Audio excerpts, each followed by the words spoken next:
Close your eyes. Now open them. You're standing in Morocco 300,000 years ago. In front of you, impossible, 7 different species of humans are gathered at a water source. Some have skulls that bulge backward, others barely reach your waist. One towers above you with muscles that would shame a bodybuilder. Behind them, yellow eyes watch from the shadows. A short-faced bear the height of a basketball hoop, waiting for the weakest to separate from the group. This isn't fantasy. This happened. For one brief moment in Earth's history, 7 human species shared this planet with monsters that would make your worst nightmares look like house pets. One of those species was us, Homo sapiens. We were the scrawniest, the weakest, the least likely to survive. While every other human species and every giant that stalked them is gone. How? Why? The answer is written in blood, bone, and the kind of survival story that Hollywood couldn't invent if it tried. Welcome to Earth's greatest murder mystery, where everyone's a suspect and everyone's a victim, except us. The waterhole at Jebel Erhoud reflected stars that no human eyes have seen for 300 millennia, but tonight it reflected something else. Faces. 7 different kinds of human faces, all thirsting, all wary, all real. The Neanderthals arrived first, as they always did. Muscles rippled beneath pale skin as they moved with the confidence of apex predators. Their massive skulls housed brains larger than yours. 1,750 cubic centimeters of cold adapted intelligence. They'd owned Europe for 200,000 years. This was just another night.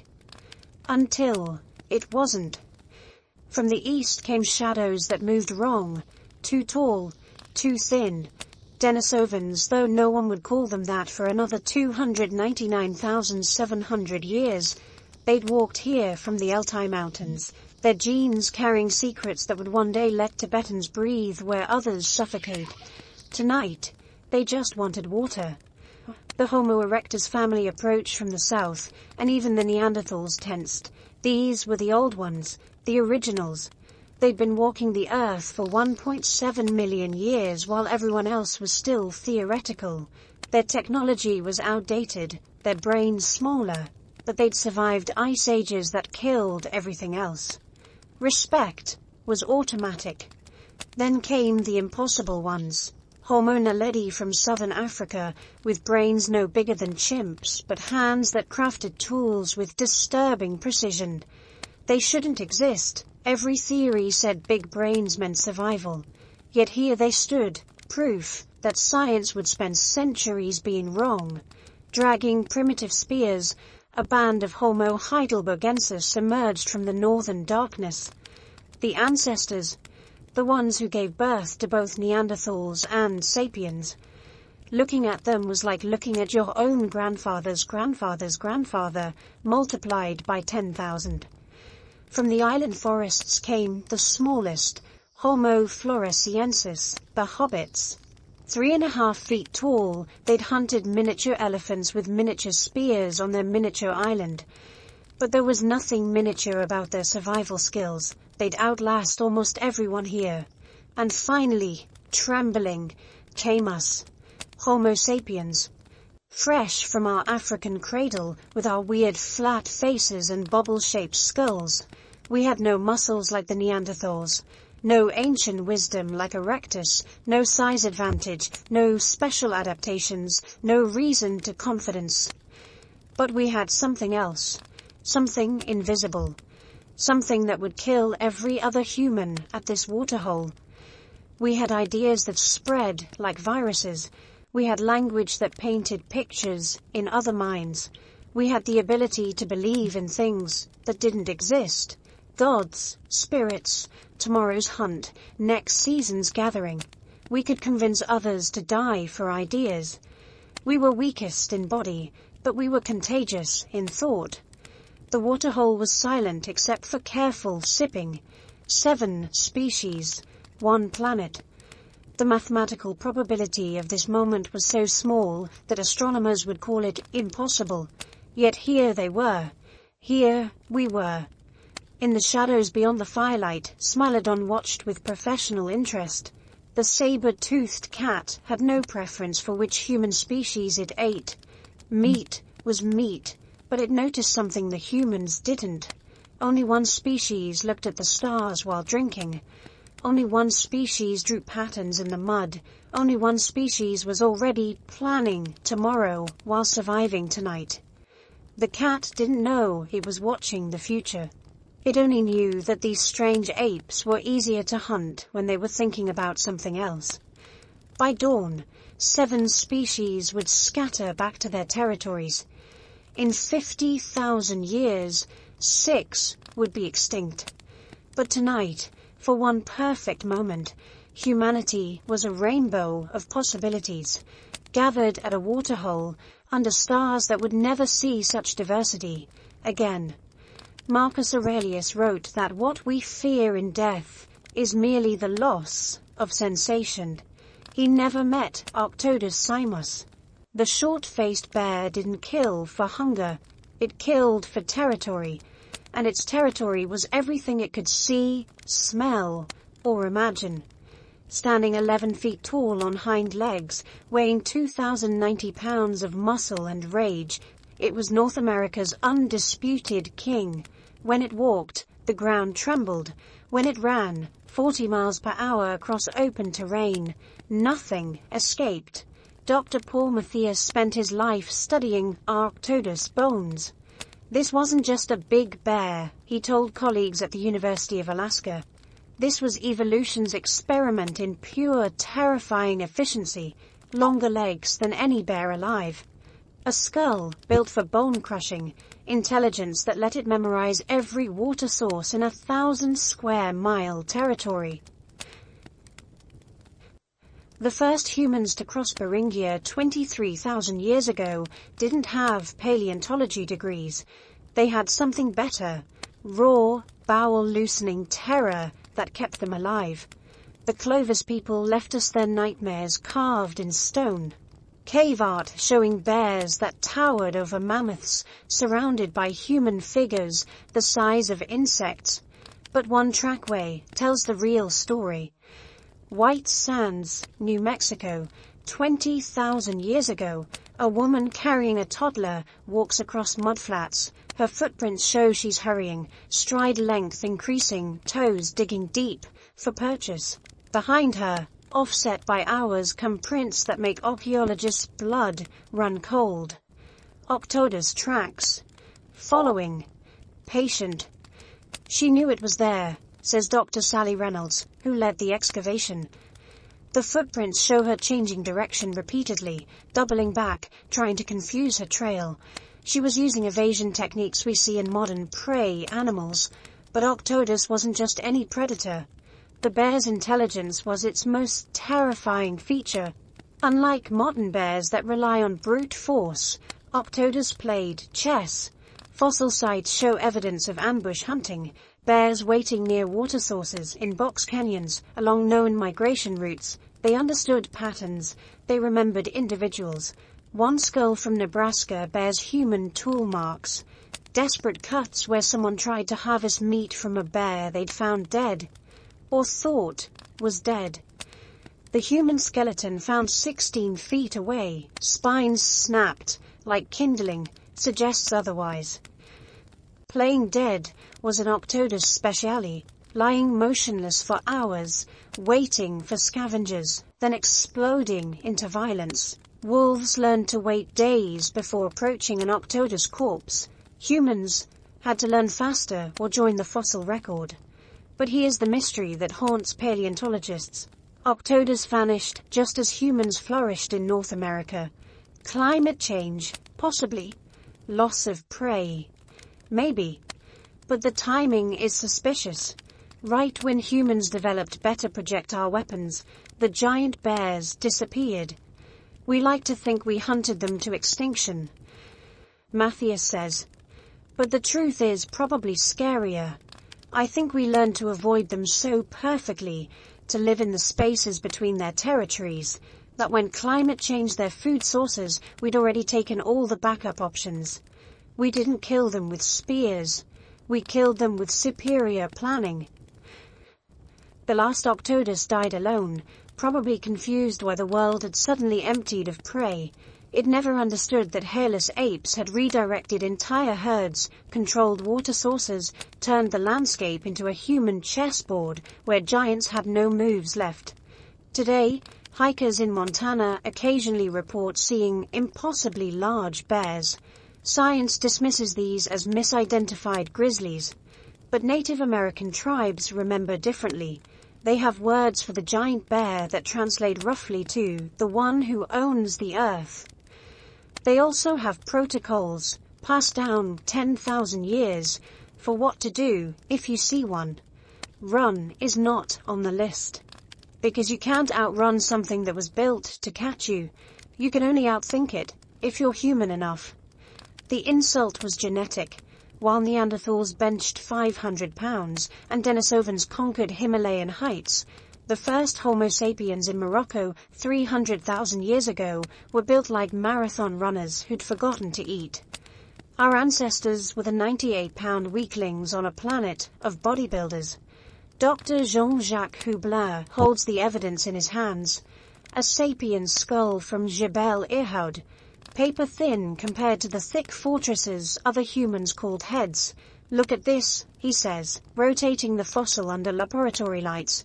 You could crack this skull with a firm handshake. Neanderthal skulls? You'd need a sledgehammer. The numbers are embarrassing. Neanderthal muscle attachment points show biceps that could snap our arms like twigs. Their grip strength averaged 260 pounds. Enough to crush a modern human's hand during a friendly greeting. One Neanderthal from Shanidar Cave had a humerus thicker than a baseball bat. Meanwhile, Homo sapiens looked like we'd been designed by committee during a budget crisis. Our teeth were jokes, tiny kernels compared to Heidelbergensis molars that could crack bones. Our jaws were so weak, we needed to cook food just to chew it. Our body hair had vanished, leaving us naked in a world where winter meant death. We couldn't see as well as Erectus, couldn't smell as well as Neanderthals, couldn't hear as well as Floresiensis. If you held a prehistoric Olympics, says Dr. Chris Stringer from London's Natural History Museum, Homo sapiens would come in dead last in every physical event. Running, throwing, fighting. Everyone else was better equipped. We were the species voted most likely to go extinct. The Moroccan fossils tell a story of desperate adaptation. Cut marks on animal bones show sapiens were scavengers, sneaking bites from carcasses after real predators finished. We see evidence of them cracking bones for marrow, not because it was delicious, but because every other human species had already claimed the good parts. One juvenile skeleton shows signs of repeated malnutrition. Growth lines in the teeth start and stop like a crashed computer trying to reboot. This child survived multiple famines that would have killed them today, but survived into what? A world where Neanderthal children were learning to hunt mammoths, while sapiens children were learning to hide. The early sapiens toolkit is almost pitifully basic compared to contemporaries. While Neanderthals crafted elaborate level waypoints, we were still figuring out which end of the rock to hold. Our camps were smaller, simpler, sadder. We built fires that Neanderthals would have laughed at, tiny things that barely warmed one side while the other froze. But then, around 280,000 years ago, something strange appears in the archaeological record. Mistakes, lots of them. Failed tool designs, experimental hafting, bizarre items with no clear purpose. While other species perfected techniques over millennia, sapiens were failing faster than everyone else. Our camps are littered with broken experiments, abandoned ideas, tools that make no sense. It's like looking at Thomas Edison's garbage. Hoblin notes, 99 failures for every success. Other species found what worked and stuck with it for 100,000 years. Sapiens couldn't stick with anything for 100 days. We see evidence of sapiens trying to copy Neanderthal tools badly, attempting Denisovan high-altitude strategies, failing, mimicking Erectus persistence hunting, collapsing from exhaustion. We were the species that couldn't do anything right, except learn from being wrong. Each failed tool taught us what didn't work. Each botched hunt showed us what to avoid. Each dead sapiens became a lesson for the living. We didn't have strength, so we developed strategy. We couldn't fight, so we learned to think. We couldn't survive alone, so we built networks that spanned continents. The weak muscles that couldn't throw spears hard enough led to the invention of the atlatl, a lever that multiplied force. The pathetic teeth that couldn't chew raw meat led to controlled fire and cooking. The naked skin that couldn't handle cold led to fitted clothing and shelters. Every weakness became a catalyst for innovation. Homo sapiens, Stringer concludes, were evolution's most successful failures. We failed our way to global domination. The strong don't need to change, only the weak evolve.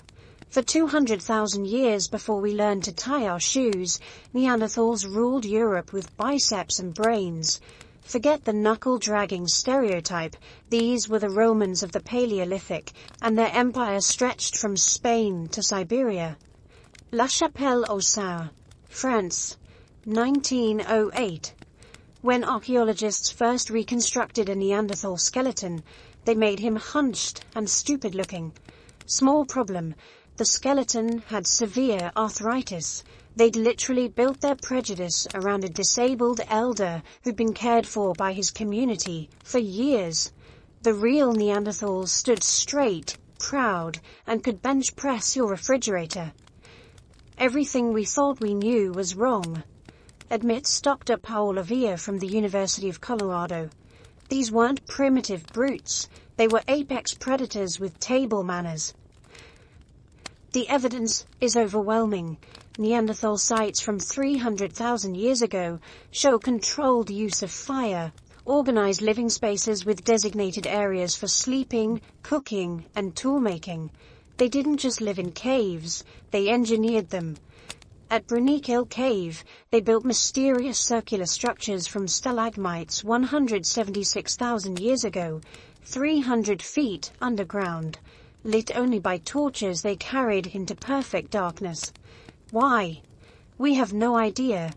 But you don't build monuments in the dark unless you have fire mastery and bigger thoughts than mere survival. Their technology was devastating. Levallois technique, a method of stone knapping so complex that modern archaeologists need weeks of training to replicate it poorly, was standard Neanderthal kindergarten. They created stone tools pre-designed in their minds, visualizing the final product inside raw rock, like Michelangelo seeing David in marble. One spear point from Germany shows microwear patterns indicating it was resharpened 17 times. 17. These weren't disposable tools. They were maintained, cherished, passed down. Some points show evidence of hafting with birch tar, a glue they manufactured by heating bark in oxygen-free environments, a process requiring precise temperature control and chemical knowledge. But the real Neanderthal advantage was muscle. Shanidar Cave revealed a Neanderthal who'd survived having his arm amputated, not surgically removed, torn off, probably by cave bear. He lived for years afterward, his bones showing he was cared for, fed, protected. His remaining arm developed massive compensatory muscles. One arm, and he was still stronger than any sapiens athlete. Their hunting strategy was simple: get close and hit hard. While wimpy sapiens were developing throwing spears and running away, Neanderthals were tackling mammoths, rodeo cowboys with stone-tipped spears, riding wounded prey into the ground. Bone breaks in Neanderthal skeletons match modern rodeo injury patterns, except these cowboys were hunting elephants, They own territories like nations. Isotope analysis of Neanderthal teeth shows some individuals never traveled more than 20 miles from birthplace. Others show seasonal movements of hundreds of miles, following herds with GPS precision. They knew every cave, every water source, every ambush site in territories larger than modern European countries. And they decorated themselves. Perforated shells, eagle talons, mineral pigments. Neanderthals wore jewelry 50,000 years before sapiens figured out pants. They buried their dead with flowers, food, tools for the afterlife. They cared for their injured, their elderly, their disabled. They even had art. Hand stencils in Spanish caves dated to 66,000 years ago, 20,000 years before sapiens reached Europe. Abstract patterns that might be calendars, maps, or poetry will never decode. They painted because something in their massive brains needed beauty. So why aren't you reading this in Neanderthalish? Because empires built on muscle face one fatal flaw. When the game changes, strength becomes stubbornness. Neanderthals perfected close combat hunting for 200,000 years. When climate shifted and prey thinned out, they kept using the same tactics. Get close. Hit hard. Sapiens, too weak for close combat, invented projectiles, atlatls, bows. We killed from distances Neanderthals considered cowardly. By the time they realized the rules had changed, we'd already taken their territories, their prey, and 2.5% of their DNA. The last Neanderthal died 40,000 years ago in Gibraltar, looking across waters toward Africa, where strange, weak humans kept appearing with new weapons and incomprehensible ideas. He was stronger than any sapiens who ever lived. It didn't matter. In evolution, as in empire, adaptation beats domination. Every time. They left us 3 teeth, a finger bone, and a genetic ghost story that rewrote human history. The Denisovans were evolution's nomads, spreading from frozen Siberia to tropical islands, adapting to environments that would kill other humans, then vanishing so completely we didn't know they existed until 2010. The story starts in Denisova Cave, Siberia, where 300,000 years ago, 3 human species used the same shelter like a prehistoric Airbnb. Neanderthals booked spring and fall. Denisovans preferred winter. Homo sapiens showed up fashionably late, 45,000 years ago, probably complaining about the previous tenants. The finger bone was so small, we almost threw it away, admits Dr. Svante Pääbo, who led the team that discovered Denisovan DNA. It looked like nothing, just another cave fragment. Then we sequenced it and realized we'd found an entirely new branch of humanity. The genetic revelation was staggering.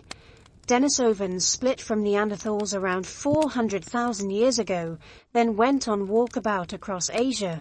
But unlike their muscle-bound cousins who stuck to familiar territories, Denisovans adapted to everything. Frozen tundra? No problem. Himalayan peaks? Bring it on. Tropical rainforests? Perfect. Modern Tibetans can thank a Denisovan for their ability to thrive above 13,000 feet. The EPAS1 gene variant that prevents altitude sickness, allowing Tibetans to live where others suffocate, came directly from Denisovan interbreeding. One ancient hookup, 40,000 years of high-altitude advantage. But here's where it gets weird. Melanesians carry up to 5% Denisovan DNA, the highest percentage of any modern population. These tropical island dwellers inherited more ghost genes than Siberians living where Denisovans were discovered. The math only works if Denisovans reached Southeast Asia and started island hopping like prehistoric Vikings. They were everywhere and nowhere, says Dr. Murray Cox from Massey University. We find their genes from the Arctic to the equator, but barely any fossils. It's like trying to reconstruct a civilization from 3 receipts and a grocery list. The receipts tell wild stories. That finger bone belonged to a girl who lived 72,000 years ago. Genetic analysis shows her parents were from completely different Denisovan populations, groups that had been separated for 300,000 years, more genetic distance than between modern humans and Neanderthals. Yet they met, mated, and produced a daughter in a Siberian cave. Denisovan DNA reveals at least 3 distinct populations: Siberian mountain dwellers, Southeast Asian lowlanders, and a mysterious third group that modern Papuans descend from, each adapted to radically different environments, each invisible in the fossil record, each contributing unique genes to modern humans. The Dragon Man's skull from China might be our first look at a Denisovan face, massive, robust, with a brain larger than ours. But even that's disputed. We know more about their sex lives than their faces. They interbred with everyone, Neanderthals, sapiens, and probably species we haven't discovered yet. One Siberian cave yielded Denny, a 90,000-year-old teenager with a Neanderthal mother and Denisovan father, first-generation hybrid. Her existence proves these weren't rare accidents, but regular occurrences. The Pleistocene was less Game of Thrones and more Love Actually, with bigger foreheads. But Denisovan technology remains frustratingly invisible. No distinctive tool tradition, no characteristic art. Just genetic breadcrumbs suggesting they were everywhere, adapting to everything, leaving almost nothing behind. The ultimate prehistoric minimalists. Their true innovation might have been flexibility itself. While Neanderthals perfected one lifestyle and sapiens kept experimenting, Denisovans simply adapted. New environment, new genes, new challenges, new solutions. They were evolution's jazz musicians, improvising survival across impossible ranges. So, why did they vanish? Maybe they didn't. When scientists look at modern human genetics, they find Denisovan contributions everywhere. Immune system variants, metabolic adaptations, genes for processing fats, managing blood sugar, fighting parasites. We absorb them so completely that extinction might be the wrong word. They didn't disappear, they dissolved into us. Their bodies are gone, but their genes live on in 1 billion people who've never heard their name. The ghost people became ghosts in our cells, haunting our DNA with adaptations we're still discovering. Every time a Tibetan climbs Everest without oxygen, a Denisovan smiles from 50,000 years ago. Evolution's ultimate vanishing act, becoming invisible by becoming essential. Not bad for 3 teeth and a finger. Liangbua Cave, Flores Island, Indonesia, 50,000 years ago. The last Homo floresiensis watches the ocean, knowing something is wrong. The dragons are acting strange. The stegodons, miniature elephants her people hunted for 900,000 years, are clustering near water, trumpeting warnings in frequencies that make her teeth ache. She stands 3 feet 6 inches tall. In your world, she'd shop in the children's section. In hers, she's an apex predator who brings down elephants with coordinated precision. Her brain is smaller than a chimpanzee's, but she controls fire, crafts complex tools, and navigates an island that would kill you in days. Homo floresiensis shouldn't exist, says Dr. Dean Falk, who studied their brain structure.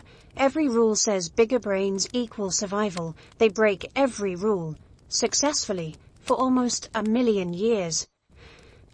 The hobbits, scientists hate the nickname but can't stop using it, arrived on Flores when it was connected to mainland Asia. Then sea levels rose, stranding them on an island with limited resources. Evolution's solution: shrink everything. Bodies, brains, prey, predators. Even the Komodo dragons were smaller then, though still lethal enough to encourage careful walking. But Floresiensis didn't just shrink, they optimized. Their tools show sophisticated reduction sequences, taking large stone cores and systematically producing specific flake shapes, not random bashing. planned production. They heated stones to improve flaking quality, showing understanding of thermal dynamics that many modern humans lack. One skull, LB1 flow, revealed a brain reorganized for efficiency. The Brodmann Area 10, associated with planning and memory, was proportionally huge. Tiny brain, massive planning center, like evolution stripped out everything unnecessary and turbocharged what mattered for island survival. They hunted baby stegodons with precision strikes to neural centers, no wasted energy fighting adult elephants. Wait for births, coordinate attacks, strike spine at specific vertebrae. Elephants would fall paralyzed. Quick kill, minimal risk. The strategy required patience, observation, and complex social coordination. For 900,000 years this worked perfectly. Then Homo sapiens arrived. The archaeological record shows Floresiensis vanishing right when modern humans reach Flores. Coincidence? Maybe. But the timing is suspicious. Did we kill them, outcompete them, bring diseases? The evidence is frustratingly absent. No battle sites, no mass graves, they just stopped. The last Floresiensis might have watched our boats arrive, these giants twice her height with strange tools and stranger ideas. Did she understand what she was seeing, the end of a million-year success story? Or did she just see more animals to avoid, like the dragons and giant rats that shared her island? One poignant detail. The last Floresiensis tools showed desperate innovation. New designs appearing rapidly, experimentation increasing, like they knew something had changed and were trying to adapt faster than evolution allowed. Tool types that had remained stable for thousands of years suddenly exploding into variation. They were trying to evolve culturally at modern human speeds. They couldn't. Dr. Mike Morwood, who discovered Floresiensis, spent his last years searching for evidence of survivors. Local Flores legends speak of the Ebu Gogo, small hairy people who lived in caves until the 1800s. Grandparents claim their grandparents saw them. Small, fast, spoke in whispers, stole food, but never tools. Every culture has cryptid legends, Morwood admitted. But Flores legends are specific. Height, behavior, location, all match Floresiensis fossils. Either it's the most accurate oral history on Earth, or... He never finished the sentence. Scientists aren't supposed to believe in survival, but Morwood kept searching until cancer stopped him. His final notes contained GPS coordinates for unexplored caves, reports of strange footprints, interviews with elders who insisted the small people were real, probably folklore, island memories distorted by time. The last Floresiensis died 50,000 years ago when sapiens arrived. That's what the textbooks say. But sometimes, in remote Flores caves, archaeologists find fresh-looking tools made in ancient styles, probably made by modern humans copying old techniques. Probably. The hobbits proved brain size doesn't determine survival. They proved islands create impossible adaptations. They proved a million years of success means nothing when the game changes. And they proved that sometimes, just sometimes, extinction leaves question marks instead of periods. On Flores, old women still leave food at cave mouths, just in case. Dr. Ralph von Koenigswald was shopping for dragon bones in a Hong Kong pharmacy when he found the tooth that would haunt paleontology forever. 1935. Traditional Chinese medicine ground fossils into powder, selling extinct species as arthritis cures. But this molar was wrong. Too big for any known primate. Too human for any bear. Gigantopithecus blacki. 10 feet tall. 600 kilograms. Arms like tree trunks. The largest primate that ever lived, surviving until exactly 300,000 years ago, when Homo sapiens emerged in Africa and began the expansion that would empty the world of giants. Imagine a gorilla crossed with a grizzly bear, then triple it, says Dr. Russell Searshon, who spent decades studying Gigantopithecus remains. But herbivorous. A gentle giant that could literally bite your head off, but preferred bamboo. King Kong as a vegetarian. Evolution's strangest joke. For 2 million years, Gigantopithecus dominated Asian forests from China to Vietnam. Not through violence. No evidence of conflict appears on any bones. They dominated through sheer presence. What predator attacks something that could bench press a car? What competitor challenges a creature whose casual backhand would shatter spines? The teeth tell their story. Massive molars with thick enamel, worn flat from grinding. Microscopic analysis reveals phytoliths, plant crystals, from bamboo, fruits, seeds, but the wear patterns show seasonal variation. When bamboo failed, they ate bark, roots, anything fibrous enough to fill stomachs the size of washing machines. Their jaws were engineering marvels, mandibles so massive that early scientists thought they'd found prehistoric giants, human ancestors 10 feet tall. The truth was stranger. These weren't human ancestors, but parallel evolution. Primates that chose size over smarts, strength over strategy. Every adaptation has a cost. Searshon explains, Gigantopithecus paid for size with flexibility. Those massive jaws required massive muscles, which required a sagittal crest, that bony ridge on top of the skull. The muscles squeezed the brain case. Big jaw, small brain. They literally couldn't evolve intelligence without shrinking. For 2 million years, that trade-off worked perfectly. Then the climate began to change. 300,000 years ago, the forests of Southeast Asia started fragmenting. Grasslands expanded. Bamboo, which flowers once every 60 to 120 years, then dies, became unreliable. A creature that needs 40 pounds of vegetation daily can't afford unreliable food sources. But here's the mystery. Other megafauna adapted. Elephants learned to migrate. Bears diversified diets. Why couldn't a primate with opposable thumbs and decent intelligence adjust? The answer might be standing in your mirror. The last Gigantopithecus teeth show something disturbing. Cavities, lots of them. These giants were eating more fruit, higher sugar content, desperate for calories. Their traditional bamboo forests were disappearing, replaced by environments better suited to a new kind of primate. One that used tools, controlled fire, and turned forests into fuel. We don't find Gigantopithecus and early human fossils together, Searshon notes carefully. But the timing is suspicious. Gigantopithecus vanishes exactly when Homo erectus expands across Asia. Either it's coincidence, or the ore hangs in the air like incense in those Hong Kong pharmacies. Did we hunt them? Unlikely. Why attack something that could tear you in half? Did we outcompete them? Possibly. Homo erectus used fire to clear forests, creating grasslands better suited to human hunting. Every burned forest was less Gigantopithecus habitat. But the saddest possibility.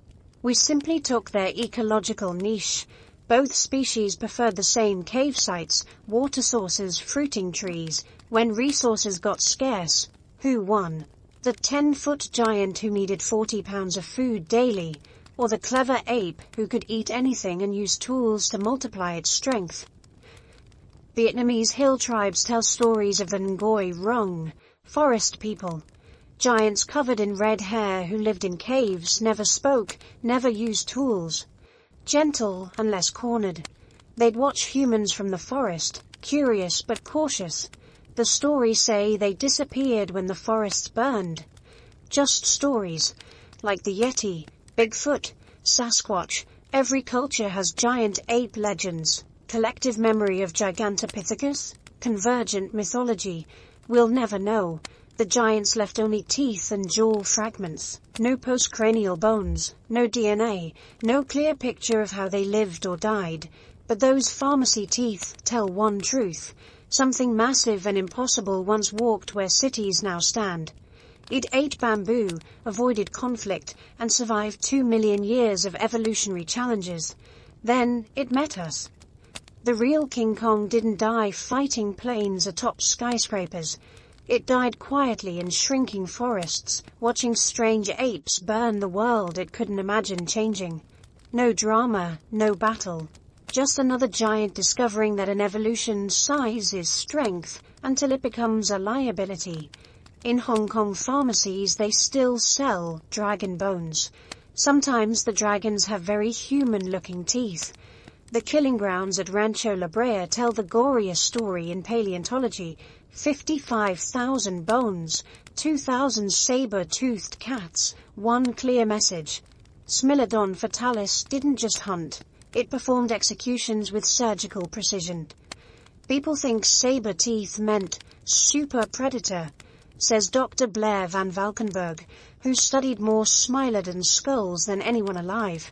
Wrong. Those 7-inch canines were delicate instruments. One bad bite into bone, they'd shatter. These weren't crushing tools, they were scalpels. The mechanics are horrifying in their elegance. Smilodon's jaw could open 120 degrees, almost straight up and down. Modern lions manage 65. That gape wasn't for roaring, it was for positioning those sabers perfectly on a prey's throat, then using massive neck muscles to drive them through windpipe and carotid arteries simultaneously. Death in under 30 seconds. No struggle, no chase, just precision, murder. But here's what made Smilodon truly terrifying. It hunted in coordinated groups. La Brea fossils show multiple cats with healed injuries that would have been fatal for solitary predators. Broken legs, shattered ribs, punctured skulls, all mended over months of care. Someone was feeding these injured cats. Someone was protecting them while they healed. We found one specimen with a crushed pelvis. Van Valkenburg continues. It lived for years after the injury, couldn't hunt, could barely walk. But it was well fed, showed no signs of starvation. The only explanation? Family care. Smilodon prides weren't just hunting groups, they were healthcare systems.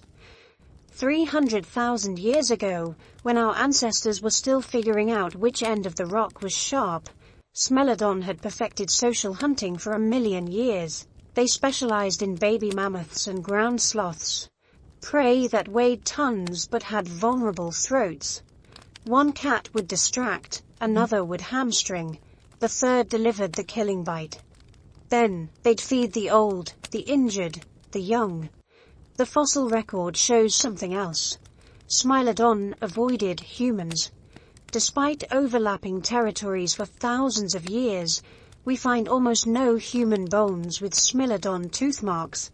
They knew we were trouble. Smart predators recognized dangerous prey. But they couldn't avoid us forever. Climate change struck first. The warm, stable environment Smilodon evolved in began fracturing. Prey animals started migrating unpredictably. Ground sloths, slow, reliable meals, went extinct. Mammoths became scarce. The specialized toolkit that made Smilodon apex predators became a liability. Imagine being the world's best sushi chef, Van Valkenburg analogizes, then all the fish disappear. Your skills are worthless. That's what happened to Smilodon. They were too specialized for a changing world. Then humans delivered the killing blow. Not through hunting. Why fight something that could disembowel you with a headshake? We killed them through ecosystem disruption. Every mammoth we hunted was food Smilodon needed. Every fire we set changed grazing patterns. Every water source we claimed pushed predators into conflict. The last Smilodon fossils from about 10,000 years ago showed desperation. Broken teeth from biting bone, something they'd avoided for 1 million years. Arthritis from failed hunts. Malnutrition markers. These weren't apex predators anymore. They were starving specialists watching their world evaporate. One La Brea specimen breaks paleontologists' hearts. A young adult with perfect teeth, no injuries, dead from starvation. It knew how to hunt. It had the tools. But there was nothing left to hunt that matched its evolved techniques. Native American oral histories from California describe night tigers with teeth like knives. They say the cats would watch human camps from darkness, never attacking, always watching. The stories say they sang a low, mournful sound, unlike any living cat. Probably wind through caves. Probably imagination. We tell ourselves Smilodon went extinct because it was over-specialized, Van Valkenburg concludes. But that's human arrogance. They survived 2 million years through ice ages and warm periods. They were perfectly adapted. We just changed the rules faster than evolution could follow. In museum gift shops, children buy plastic Smilodon toys, fascinated by the monster teeth. They play at being predators, stalking stuffed mammoths. They don't understand they're reenacting a tragedy. The death of perfection in an imperfect world. Smilodon didn't fail. The world failed Smilodon. And we were the architects of that failure, armed with nothing but fire and the ability to imagine tomorrow differently than today. The sabers that could kill a mammoth in seconds couldn't pierce the future we were building. No mane, no roar.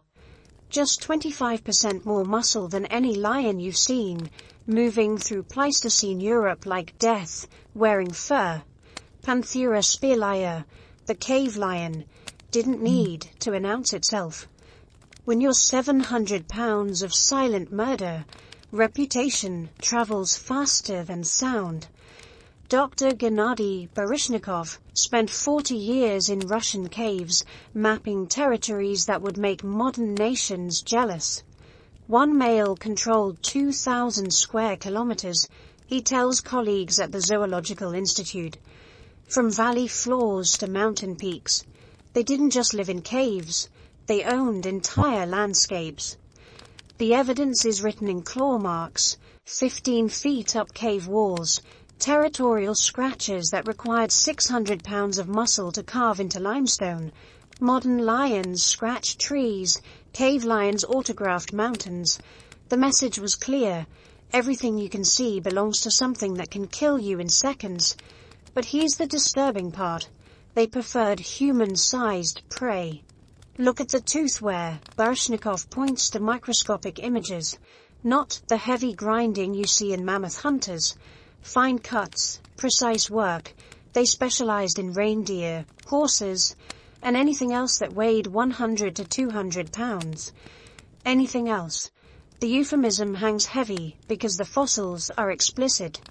Vindija Cave, Croatia. Human bones with cave lion puncture marks. Peter Schürrle, Germany. A child's skull showing the characteristic paired holes of massive canines. These weren't accidental encounters. Cave lions learned that humans were perfectly sized meals. Unlike African lions that hunt in prides, cave lions were mostly solitary. Pairs during mating, mothers with cubs but otherwise alone. No social hunting meant no shared risk. Every kill had to be certain. This created a predator that was pathologically patient. One fossil trackway in France tells a complete story. Human footprints walking steadily. Lion prints appear 50 meters behind, matching pace exactly. For 200 meters, the tracks parallel. Human unaware, lion following. Then the human prints suddenly space wider, deeper, running. The lion tracks explode into bounds covering 4 meters per stride. The trackway ends in disturbed sediment. No more human prints. Cave lions were persistence hunters, explains Dr. Martina Pacher from Vienna. Not the explosive ambush of modern cats. They'd follow prey for hours, days even, waiting for the perfect moment. When humans entered Europe 45,000 years ago, we entered a continent where the apex predator was specifically adapted to hunting us. The Chauvet cave paintings, 32,000 years old, show cave lions with disturbing accuracy. No manes, longer legs than African lions, smaller heads with larger jaw muscles. But it's the eyes that chill, painted with pupils dilated, the way cats look in darkness. These weren't observed during safe daylight. Artists saw these lions hunting at night and lived to paint about it. One panel shows 72 lions, not a pride. Cave lions didn't form prides. This was a gathering, probably at a seasonal kill site. Humans watched and recorded behavior no modern human has seen. They counted, they memorized. They turned predators into art because understanding meant survival. But humans did more than watch. We competed. Both species wanted the same caves for shelter. The archaeological record shows alternating occupation. Lion layers, human layers, lion again. We were in a real estate war with 700-pound landlords. Every cave earned meant fighting something that evolution designed to kill you. The strangest discovery was a Pavilan cave. Pasha notes, human ritual burial, red lady covered in ochre, but the cave floor below, dozens of cave lion cubs, newborns. Someone cleared a nursery den to bury their dead. The symbolism is staggering. Did we worship them, fear them? Both. Cave lion imagery appears in art from Spain to Siberia, always accurate, always respectful, no caricatures, no diminishment. Humans who could mock hyenas in art treated cave lions with documentary precision. The extinction pattern is telling.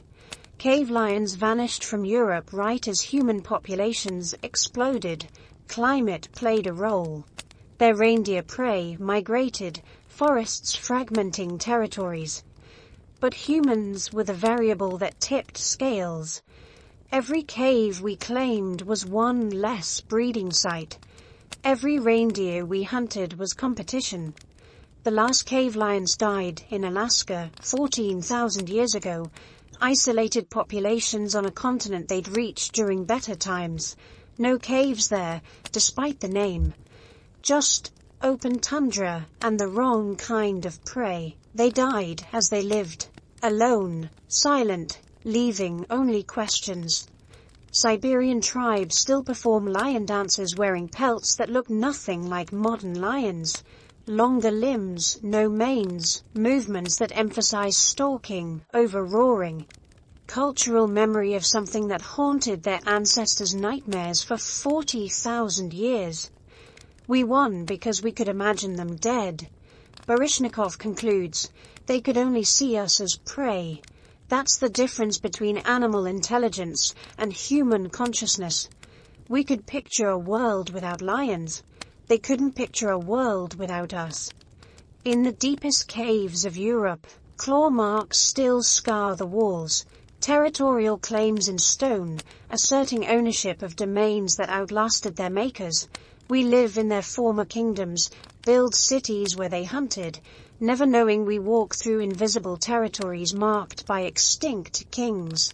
The cave lion's greatest hunting ground became our entire world, and we never even heard them coming. The matriarch remembered every waterhole across 10,000 square miles. She knew which valleys flooded in spring, where wolves denned in winter, how ice sang before breaking. 60 years of memories encoded in the largest brain of any land animal. She was a woolly mammoth, and her knowledge was keeping 40 relatives alive. Mammoth's social structure mirrored elephants but exceeded them, explains Dr. Daniel Fisher, who's examined more mammoth tusks than anyone living. Those tusks are autobiography, every day of their lives recorded in growth rings. We can read stress, pregnancy, migration, starvation. It's like having their diaries. The Beringia Mammoth Graveyard tells one herd's complete story. 43 individuals who died together 45,000 years ago. infants in the center, juveniles surrounding them, adults forming the outer ring. They died standing frozen in protective formation around their young. Whatever killed them, sudden blizzard, icebreak, poison gas from permafrost, they faced it as a family. Mammoths weren't just big elephants in fur coats. They were ecosystem engineers. One mammoth ate 300 pounds of grass daily, but their trampling and fertilization created more grassland than they consumed. They knocked down trees, creating mosaic landscapes. Their migrations carved highways across continents that humans would follow for millennia. The mammoth steppe was a mammoth creation, Fisher continues. From Spain to Canada, they maintained grasslands that supported millions of animals. When mammoths disappeared, forests returned. They didn't just live in their environment, they created it. But creation requires wisdom, and mammoth wisdom was matriarchal. The oldest female led, her sisters and daughters forming leadership councils, males left at puberty, forming bachelor groups or going solitary. During moth, hormonal madness, bulls would battle for breeding rights, but matriarchs decided who actually mated. One tusk from Siberia shows a female who lived 72 years. The isotopes in her ivory map a lifetime of travels. Born near the Arctic Ocean, she migrated to central Siberia as a teenager, spent decades leading her herd across territories the size of Texas, returned to her birthplace to die. 70 years of navigation without GPS, following routes invisible to us. Humans entered this world like mice at a ballet. Kutilevo, Russia, 23,000 years ago. A human campsite surrounded by mammoth bones, not random kills. Specific individuals, young adults, mostly males. The dangerous loners humans could isolate from protective herds. We learned their psychology, exploited their biology. Early humans didn't hunt mammoths. Fisher clarifies. They hunted mammoth behavior. They knew bulls went solitary. They knew matriarchs avoided certain terrains during calving. They knew panic movements when herds smelled fire. We were behavioral psychologists 20,000 years before psychology existed. The Gravettian mammoth hunters left us their technology. Spear points designed not to kill but to hamstring. Driving lanes built from stones, funneling movement. Cliff sites where whole herds were driven to death. But also, stranger evidence. Mammoth bone huts, arranged with architectural precision, as if the bones themselves contained building instructions. Did mammoths communicate with infrasound like modern elephants? Those frequencies travel miles below human hearing. Matriarchs could coordinate herds beyond visual range, warn of dangers, share locations of resources. A communication network spanning continents, invisible to human senses. We've recorded modern elephants making calls that register on seismographs, Fisher notes. If mammoths did similar, they had continent-wide social networks. Facebook for pachyderms. When humans started disrupting herds, we weren't just killing individuals, we were severing communication systems millions of years old. The baby mammoth Liuba, frozen for 42,000 years, had milk in her stomach. Her trunk contained mud. She drowned crossing a river her herd had probably crossed safely for generations. One bad step, one moment of inattention. Her body shows signs of desperate struggle, but also care. Someone, likely her mother, tried to pull her free. Trunk marks on her body show futile rescue attempts. Even mammoths couldn't save everyone. The last woolly mammoths died on Wrangel Island 4,000 years ago, isolated, inbred, but still following matriarchal structure. The final herd was led by a female whose tusks show massive stress rings. She was watching her species end, maintaining social order among the dying, leadership to the last breath. People think mammoths went extinct because of hunting or climate, Fisher concludes. But I think it was the breakdown of their social networks. When human disruption and climate change scattered herds beyond acoustic contact, matriarchs couldn't share survival information. Each herd became an island. Islands die. In a Siberian museum, children touch replica mammoth tusks, tracing growth rings like tree rings. They don't understand they're touching autobiography, the story of giants who created continents, maintained ecosystems, and remembered every waterhole across Ice Age Earth. Giants whose only failure was assuming the world would always need them. The footprints tell a horror story in slow motion. White Sands, New Mexico, 11,000 years ago. A giant ground sloth, 15 feet tall, 3,000 pounds, claws like scimitars, realizes it's being hunted. The fossilized trackway shows it spinning in circles, rearing on hind legs, slashing at threats coming from multiple directions. Inside its turning radius, human footprints, small, deliberate, deadly. This wasn't a hunt, declares Dr. Matthew Bennett, who discovered the trackway. This was choreographed execution. The humans knew exactly how fast a ground sloth could turn. They stayed just outside claw range, baiting it into exhaustion. It's like watching a bullfight written in stone. Megatherium americanum, the giant ground sloth, built like a tank wrapped in fur, armed with claws that could disembowel a saber-tooth. For 4 million years, nothing challenged adult ground sloths. They were herbivorous fortresses, spending their days stripping trees bare with tongues like industrial sanders. Then humans arrived with a new weapon: patience. The White Sands trackway shows at least 4 humans, possibly more. Their footprints weave between the sloths, sometimes stepping directly inside its prints, following so closely they were matching its rhythm. When the sloth stopped, they stopped. When it turned, they scattered. When it tired, they closed in. Modern humans think prehistoric hunting was about strength. Bennett explains, it wasn't. It was about psychology. Those humans were reading the sloth's mind through its feet. They knew when it would turn before it did. They were inside its decision loop. Ground sloths weren't stupid. Their braincasts show complex cerebral folding, especially in areas associated with spatial memory. They had regular feeding routes, favorite trees, seasonal patterns. They remembered threats. One skeleton from Argentina shows a healed human spear wound. It survived the first encounter, learned, adapted, but learning required survival, and humans were improving their graduation rate. The killing method was horrific in its efficiency. No single death blow.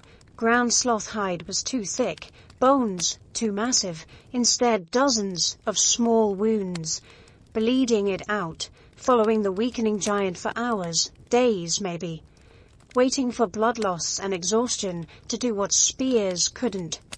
We found one kill site in Brazil, says Dr. Luciano Vargas, who studies sloth-human interactions. 23 broken spear points around one skeleton. But the killing blow, a single puncture at the base of the skull. They waited until it collapsed, then someone crawled under its head and drove a spear through the only soft spot. Imagine the courage that took, or the desperation. Each ground sloth fed a band for weeks. 3,000 pounds of meat, hide for shelters, bones for tools, tendons for rope.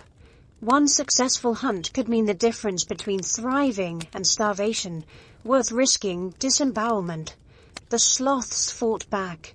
Quebrada Jaguar in Peru preserved a battlefield, human bones scattered among sloth remains. One human skull shows distinctive parallel gouges, claw marks.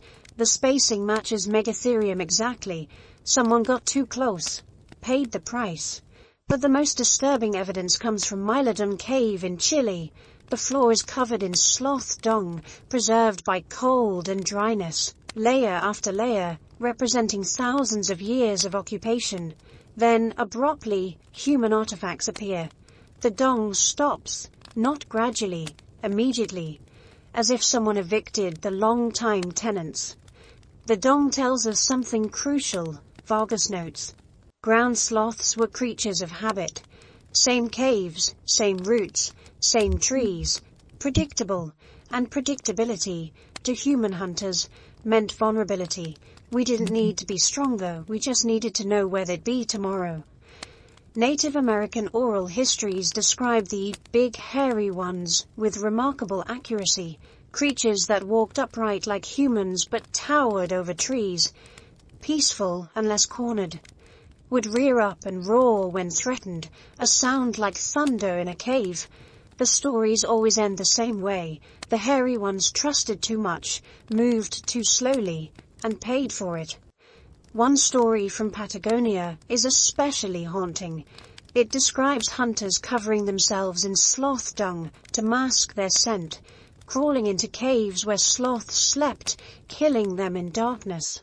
Archaeological evidence supports this. Several cave sites show sloths killed while lying down, spear wounds in their backs, assassinated in their sleep. By 10,000 years ago, the giants were gone. Climate played a role. Their specialized gut bacteria couldn't adapt to rapid vegetation changes. But the timing is suspicious. Every region sloths disappeared from had just received its first humans. Australia's Diprotodon, South America's Megatherium, North America's Paraminodon. Different continents, different species, same story. People ask why we couldn't coexist. Vargas concludes, the answer is in those footprints. Ground sloths evolved to fight face to face. Intimidation displays, claw combat, strength contests. Humans attacked from behind, bled them out, turned their habits against them. We were playing different games. The last ground sloths died on Caribbean islands, 5,000 years after mainland extinction. Smaller, adapted to island life, they survived until humans reached them by boat. The final populations lived in Cuba and Hispaniola, browsing seaside vegetation, unaware their relatives were already fossils. When they went extinct, forests across the Americas changed. Trees that evolved with ground sloth pruning grew unchecked. Fruits that required giant sloth guts for germination stopped spreading. Entire ecosystems built around megafauna digestion collapsed. We killed the gardeners and wondered why the garden died. At White Sands, tourists now walk where giants made their last stand. Children put their feet inside fossilized prints, laughing at the size difference. They don't realize they're standing in a crime scene, the spot where human intelligence murdered sloth strength, where patience killed power. The ground sloths were right to spin in circles, slashing at shadows. The shadows had plans. 300,000 years ago, Chesem Cave, Israel. A human ancestor sits by a hearth, rotating a flint blade over controlled flames. Not cooking. Engineering. The heat penetrates crystalline structures, reducing friction between planes. When it cracks, it will crack predictably. This isn't accidental discovery. It's materials science older than our species. They knew different stones required different temperatures. Reveals Dr. Felipe Natalio, whose team uncovered the evidence. Some they heated to 300 degrees Celsius, others to 500 degrees Celsius. They were controlling fire with precision we associate with pottery kilns. This wasn't campfire. This was industrial process. Fire was humanity's first rebellion against nature's rules. Every other animal accepted darkness, cold, and raw meat as immutable facts. We decided facts were negotiable. The moment we controlled combustion, we started a war against reality. We're still fighting. But mastery took millennia. Wonderwork Cave in South Africa preserves the struggle. Layer after layer of ash, charcoal, and failure. Early fires that scorched everything. Middle periods where they achieved control. later layers showing refined technique. Specific woods for specific purposes, temperatures maintained within narrow ranges. Fire wasn't one discovery, explains Dr. Francesco Berner, who analyzed the Wonderwerk evidence. It was thousands of discoveries. Which wood burns hot versus long? How airflow affects temperature? Where to position food for cooking versus drying? Each generation added knowledge. Fire mastery was crowdsourced across centuries. The first weapons were defensive. Fire circles that kept predators at comfortable distances. Smolodon might be perfectly evolved for throat crushing, but it couldn't evolve past fearing flames. For the first time, humans could sleep without someone watching, could gather without fear, could be weak and survive. Then we weaponized defense. FXJJ20 in Kenya, 1.5 million years ago. Archaeologists find something disturbing. A kilometer-wide burn scar preserved in sediment, not a natural wildfire. The ignition points form a line. Someone set the savannah ablaze deliberately. The bones tell why. Hundreds of animals trapped between flames and water, slaughtered en masse.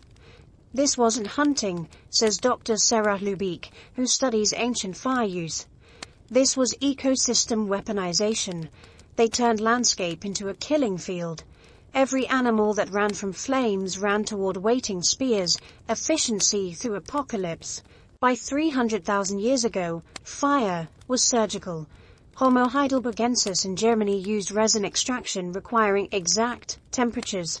Too cool, no resin. Too hot, it burns. They created pitch for hafting weapons. Prehistoric superglue made from trees and precision. The chemistry required would challenge modern camping enthusiasts. But fire's greatest weapon was invisible. Smoke. Denisova Cave preserves evidence of fumigation. Specific plants burned not for heat, but chemistry. Smoke that repelled insects, killed parasites, maybe even altered consciousness. The cave's famous Denisovan occupants weren't just living with fire. They were practicing chemical warfare against the microscopic world. Every hearth tells a story, Lubick notes. Some burn bone for fuel, a grease fire that burns longer than wood. Others show repeated use of medicinal plants. Some hearths were surrounded by worked stones, industrial areas where fire enabled tool production. They weren't just using fire, they were specializing it. Fire transformed social structures. Hearth-centered activities created the first authentic human gathering spaces. Cooking externalized digestion, reducing gut size and freeing calories for brain growth. The fireside became classroom, boardroom, and temple. Stories told by flames became humanity's first shared reality, but mastery came with cost. Herto, Ethiopia, 160,000 years ago, a child's skull showing signs of repeated burning, not cooking, ritual. Fire became powerful enough to require magic, sacred enough to demand sacrifice. The tool that freed us from nature's rules created new rules, cultural ones, arguably harder to break. Shell middens from Pinnacle Point, South Africa, 164,000 years ago, reveal industrial-scale cooking.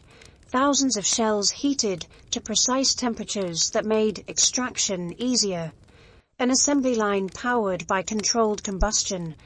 Mass production before agriculture. Fast food before civilization. The real revolution was psychological. Fire meant humans could transform materials, clay to pottery, ore to metal, sand to glass. But first, we had to imagine transformation was possible. Fire taught us that reality's rules had exceptions, that solid could become liquid, that toxic could become edible, that weak apes could become strong through chemistry. Every technology we've developed stems from fire mastery. Natalio concludes, engines burn fuel, computers use electricity, which we generate through combustion. Nuclear power is just very complicated fire. That moment 300,000 years ago, when someone realized fire was controllable, that was the moment we stopped being animals and started being alchemists. But perhaps fire's greatest gift was time. Time after sunset to plan tomorrow. Time to teach children complex skills. Time to create art, music, culture. Darkness had ruled half of every day since time began. Fire gave us those stolen hours, and in those hours we plotted the overthrow of nature itself. Other species adapted to the world as they found it. We found fire and decided the world needed adapting to us. The flames still burn in every engine, every power plant, every rocket pushing towards stars. The rebellion that started in Chasm Cave continues. We're still that ape by the fire, convinced that reality is negotiable. So far, we've been right. Grotte Mondrian, southern France. 54,000 years ago. A Homo sapiens craftsman holds what will become humanity's first guided missile. The bow is elegant, flexible yew backed with sinew, strung with twisted gut. The arrows are masterpieces. Micro-point tips weighing less than 3 grams, perfectly balanced, fletched with feathers. This isn't evolution. This is revolution. Finding these artifacts was like finding a laptop in a pyramid, admits Dr. Law Metz, whose team discovered the weapons. Neanderthals were still using thrusting spears. These humans brought death from 50 meters away. It's the technological equivalent of bringing guns to a knife fight. The mathematics of murder had changed overnight. A thrusting spear requires closing to contact range with prey that evolved to kill anything that close. Success rate: maybe 10% against dangerous game. Survival rate for hunters: questionable. Every Neanderthal skeleton shows rodeo rider trauma. Broken bones from wrestling prey to death. Bow hunting: stand behind a tree, draw, release. Miss, try again from safety. Hit, track the bleeding animal until it collapses. Success rate 60%. Survival rate 95%. The bow didn't just change hunting, it changed the risk-reward calculation of being human. Neanderthals were the UFC fighters of human species, Metz explains. All muscle, close combat, taking hits to give hits. Sapiens were snipers. Why get punched when you can shoot from the parking lot? But the bow was more than distance. It was force multiplication. A 100-pound human drawing a 50-pound bow could deliver 200 pounds of impact force. Suddenly, children could be lethal hunters. Women could defend camps solo. Elderly craftsmen could contribute calories instead of consuming them. Demographics shifted overnight. The arrows tell the deeper story. Those 3-gram points required understanding of ballistics that wouldn't be formalized for 50,000 years. Too heavy, they drop short. Too light, they lack penetration. Wrong balance point, they tumble. The Mandarin points are perfect, aerodynamic, weighted for stability, designed for specific prey. These weren't generalist tools, notes Dr. Ludovic Slimak. Site director: we found points for birds, others for rabbits, others clearly for larger game. Specialized ammunition: they were matching projectiles to targets like modern hunters select calibers. The manufacturing process required convergent technologies. Bowwood needed specific moisture content, seasoning time, and precision shaping. Strings demanded fiber processing, spinning, and tensile strength calculations. Arrows needed straight shafts, consistent diameter, and perfect spine flex. Fletching required understanding of spin stabilization. Each component worthless alone, revolutionary together. Neanderthals saw this technology. We know because they tried copying it. Late Neanderthal sites show experimental points, attempts at composite tools, but copying complex technology isn't like copying stone flakes. Without the full technical package, bow, string, arrows, fletching, release technique, the pieces were useless. It's like showing someone a car when they've only known walking. Slimak analogizes. They might copy the wheels, but without understanding combustion, transmission, steering, it's just funny-shaped rocks. Neanderthals had 200,000 years of thrusting spear tradition. Hard to abandon what works for what might work. The social implications were seismic. Bow hunting could be taught to children on safe targets. No risk of being gored while learning. Skills transferred through practice, not near-death experience. A 10-year-old with a bow was more dangerous than a Neanderthal champion with a spear. Ambush hunting became assassination. Humans could hide 50 meters from water sources, picking off prey without revealing themselves. One archer could control an entire valley. 10 archers could depopulate a migration route. The landscape of death expanded from arm's reach to arrow's flight. But perhaps most revolutionary, the bow worked on humans. We don't find evidence of Neanderthal sapiens warfare. Metz carefully notes. But Neanderthals disappeared from regions right after bow technology arrived. Coincidence? Maybe. But if someone's shooting at you from distances you can't retaliate, do you fight or relocate? The bow created humanity's first arms race. Longer ranges demanded better materials. Better materials enabled faster arrows. Faster arrows required advanced fletching. By 20,000 years ago, arrow technology would shame modern carbon fiber attempts. We found arrows that flew true for 100 meters, penetrating hide that stops bullets. Cave art changes after bow invention. Earlier art shows humans fleeing animals, hiding, cowering. Post-bow art shows humans dominating, animals pierced with multiple arrows. Hunters standing casually as prey dies at distance. The predator-prey relationship had inverted. We were no longer participants in nature's dance. We were choreographers. The bow was humanity's declaration of independence from ecological rules, Slimak concludes. Every other predator evolved within constraints. Claw length, jaw strength, running speed. The bow said, we opt out. We would set our own constraints, define our own limits.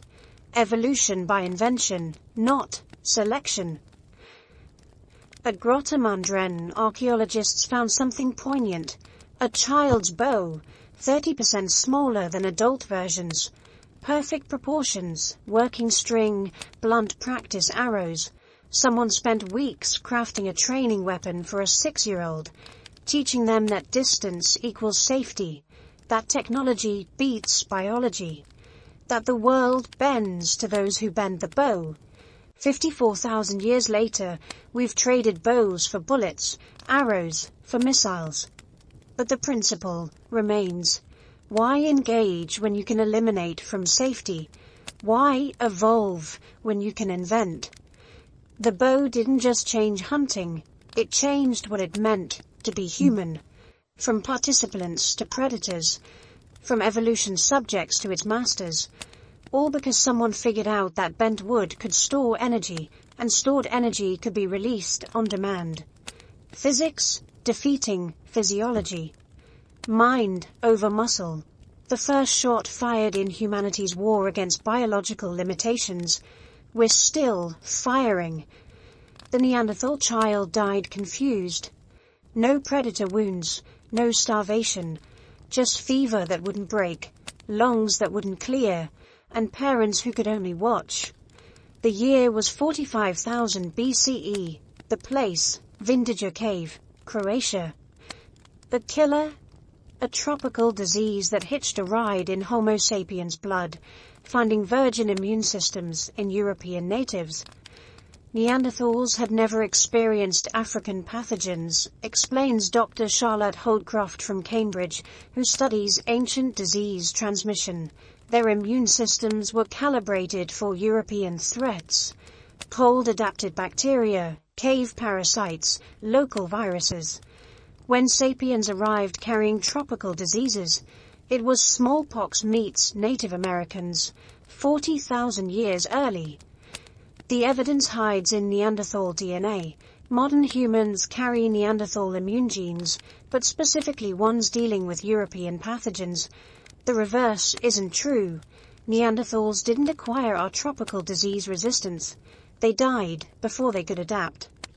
Consider Helicobacter pylori, the stomach bacteria that causes ulcers. Genetic analysis shows it split into African and European strains 100,000 years ago. Neanderthals had the European strain, sapiens brought the African variety. When the strains met in Neanderthal stomachs, the result was likely catastrophic gastritis, not immediately fatal, but weakening, and in the Pleistocene, weakness was death. Disease doesn't fossilize, Holdcroft notes, but population patterns do. We see Neanderthal sites abandoned right after sapiens contact, not conquered, just empty, like they fled something invisible. The invisible killers were legion, tuberculosis, carried from Africa, thriving in close quarters cave living, malaria, dormant in sapiens' blood, activating in new hosts. Tapeworms evolved for our guts, finding new homes. Each migrant brought a microscopic army their immune systems had learned to tolerate. But the cruelest killer, love. Denisova Cave revealed Denny, the 90,000-year-old girl with a Neanderthal mother and Denisovan father. Proof that human species weren't just meeting, they were mating. Every hybrid child was a disease vector, carrying pathogens between previously isolated populations. Sexually transmitted diseases were probably devastating, Holdcroft explains. HPV, herpes, diseases that transmit through intimacy. Neanderthal groups were small, isolated. One infected individual could destroy an entire bloodline through normal mating patterns. The Shanidar Cave Neanderthals tell stories of care and catastrophe. Shanidar 1 survived multiple injuries that should have killed him, evidence of medical knowledge and social support. But Shanidar 4, the famous flower burial, shows signs of chronic respiratory infection. They buried him with medicinal plants. It didn't help. Sapiens had advantages beyond immunity. Our larger social networks meant disease outbreaks burned through populations, but left survivors. Neanderthal groups of 10 to 20 individuals. One bad outbreak meant extinction. No herd immunity, no recovery population, just empty caves and orphaned tools. We model disease spread in small populations, says Dr. Gerd Müller from Vienna. Below 50 individuals, one novel pathogen can cause complete collapse. Neanderthals lived below that threshold. Every new disease was potentially apocalyptic. The exchange wasn't one-sided. Sapiens acquired Neanderthal diseases too. We carried genetic evidence of ancient viral insertions from our cousins, but our populations were larger, more connected. What killed them immunized us.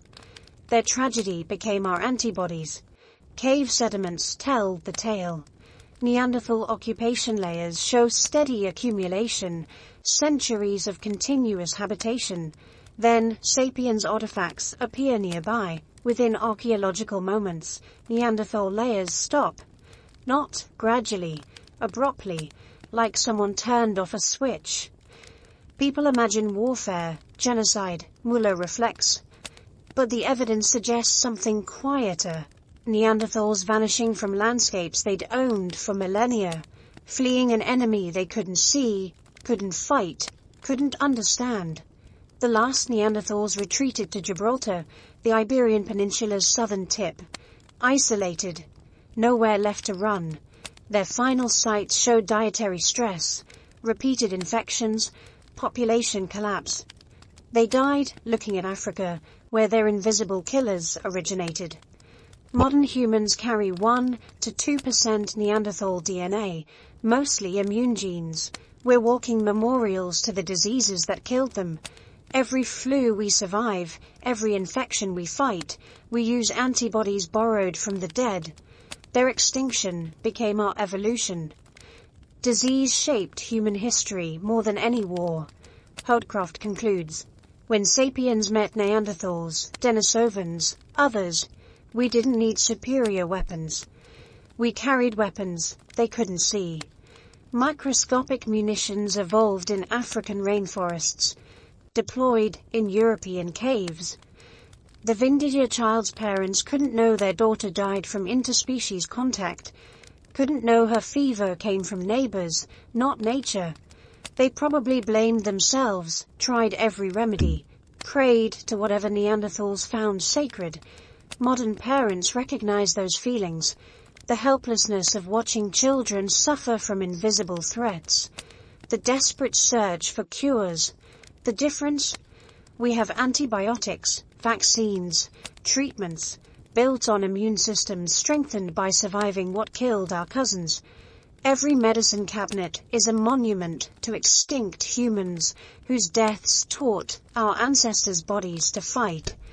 We didn't murder other human species, we infected them, and then we inherited their immune lessons, written in DNA. The Invisible War ended 40,000 years ago. We won by surviving what killed everyone else. The victory conditions, written in antibodies. The prize? A planet cleaned of competition by creatures too small to see. 300,000 years ago, Earth's thermostat broke. Not broken like needs repair. Broken like violently swinging between ice age and tropical paradise every few thousand years. Marine isotope stage 9 was climate chaos incarnate, and every human species was along for the ride. Imagine New York having Bangkok's climate, then Greenland's, then back to Bangkok's within a single lifetime. Describes Dr. Peter Clark from Oregon State. Sea levels yo-yoing 20 meters, forests becoming tundra, becoming forests. We think climate change is unprecedented. Our ancestors lived it on fast forward. The Greenland ice cores tell the story in frozen detail, temperatures swinging 10 degrees Celsius in decades. Methane levels revealing tropical wetlands where permafrost exists today. Dust layers showing Sahara-sized deserts where Amazon-like rainforests had thrived. Earth wasn't gradually changing, it was having seizures.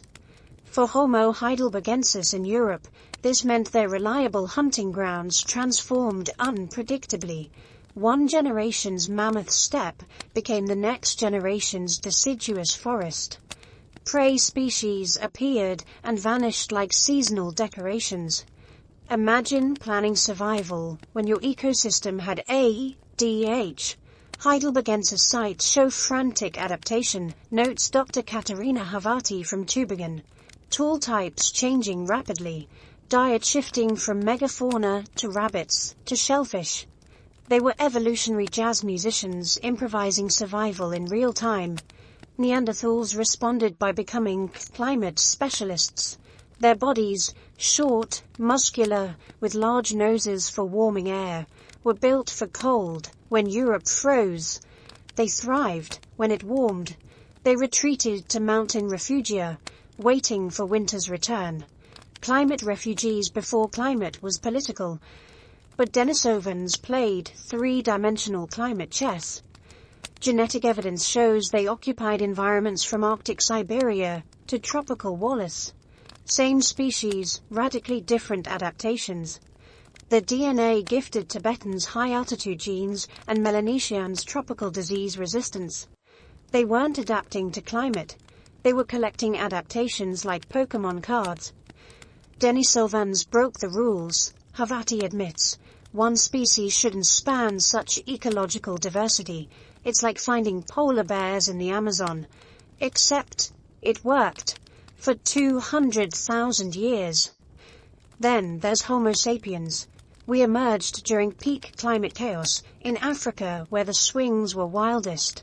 East Africa's lakes filled and emptied like broken bathtubs. The Sahara greened and died repeatedly. Our birthplace was climate's ground zero. Sapiens evolved weird because of climate instability, explains Dr. Rick Potts from the Smithsonian.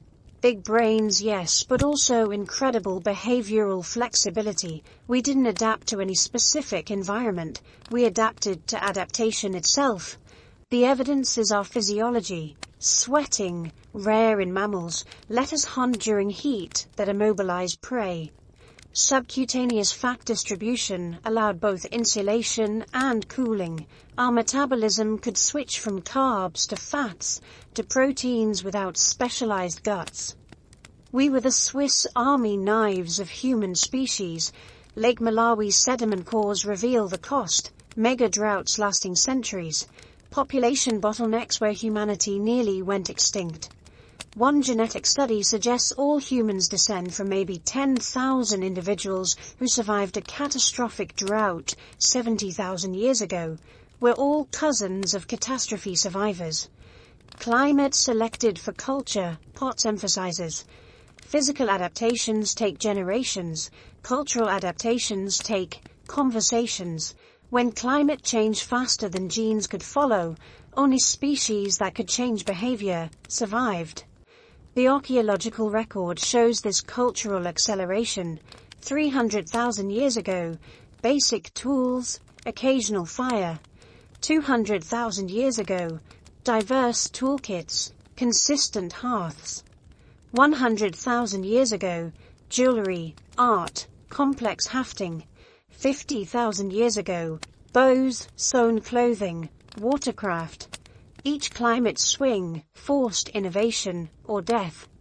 But perhaps climate's cruelest joke was making everywhere uninhabitable sometimes. Europe's perfect hunting grounds became barren ice. Africa's lush lakes became salt flats. Asia's steppes became flooded plains. No place was permanently safe. Movement became mandatory. Other human species picked territories and optimized, notes Dr. Jessica Thompson from Yale. Neanderthals perfected Europe, Erectus mastered Asia, but sapiens, we perfected leaving.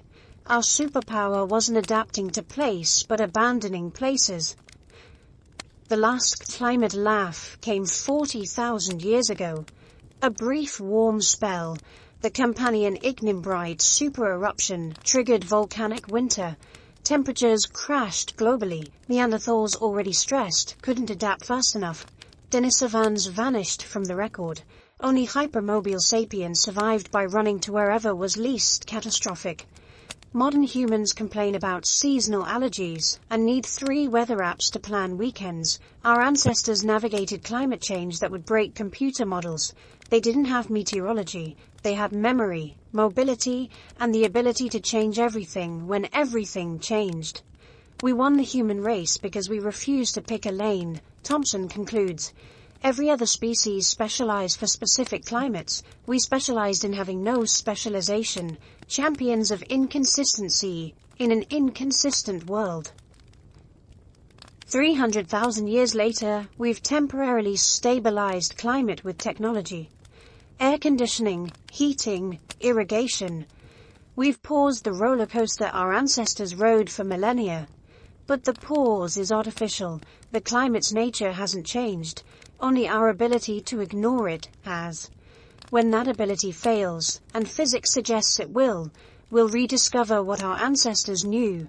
Climate isn't scenery, it's the director.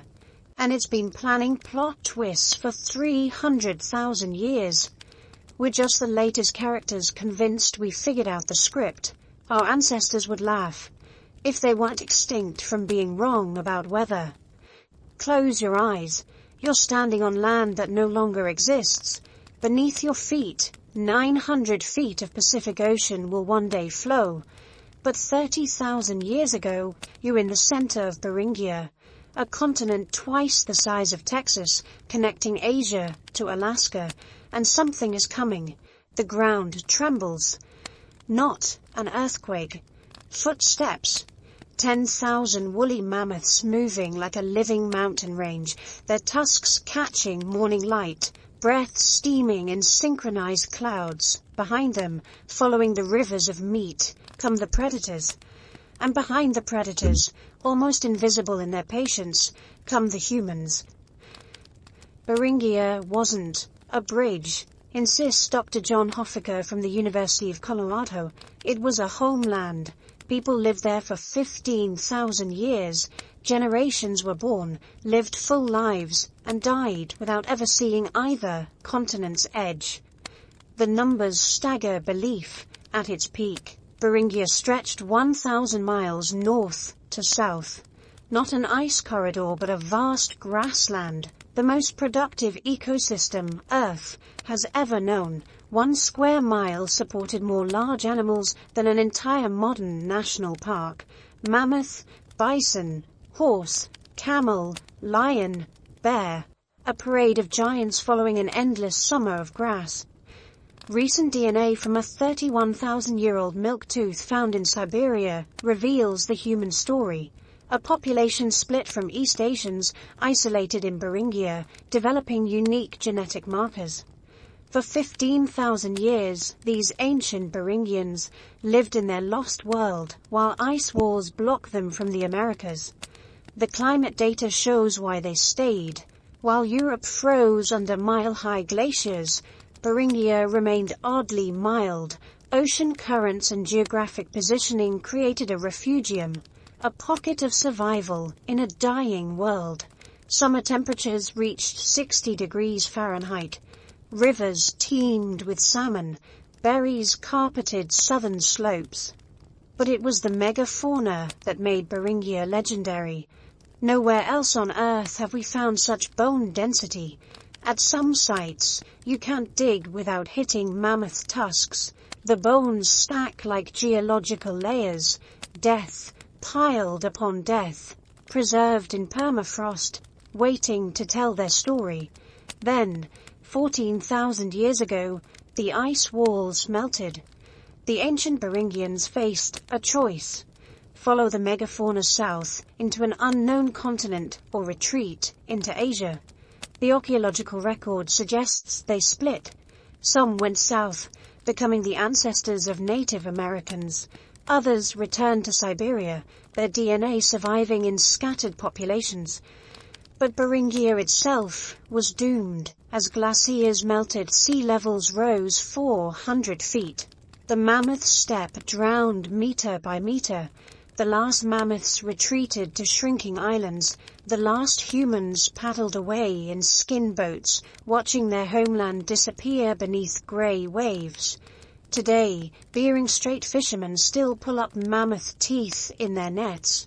Tusks black, with age, polished by current.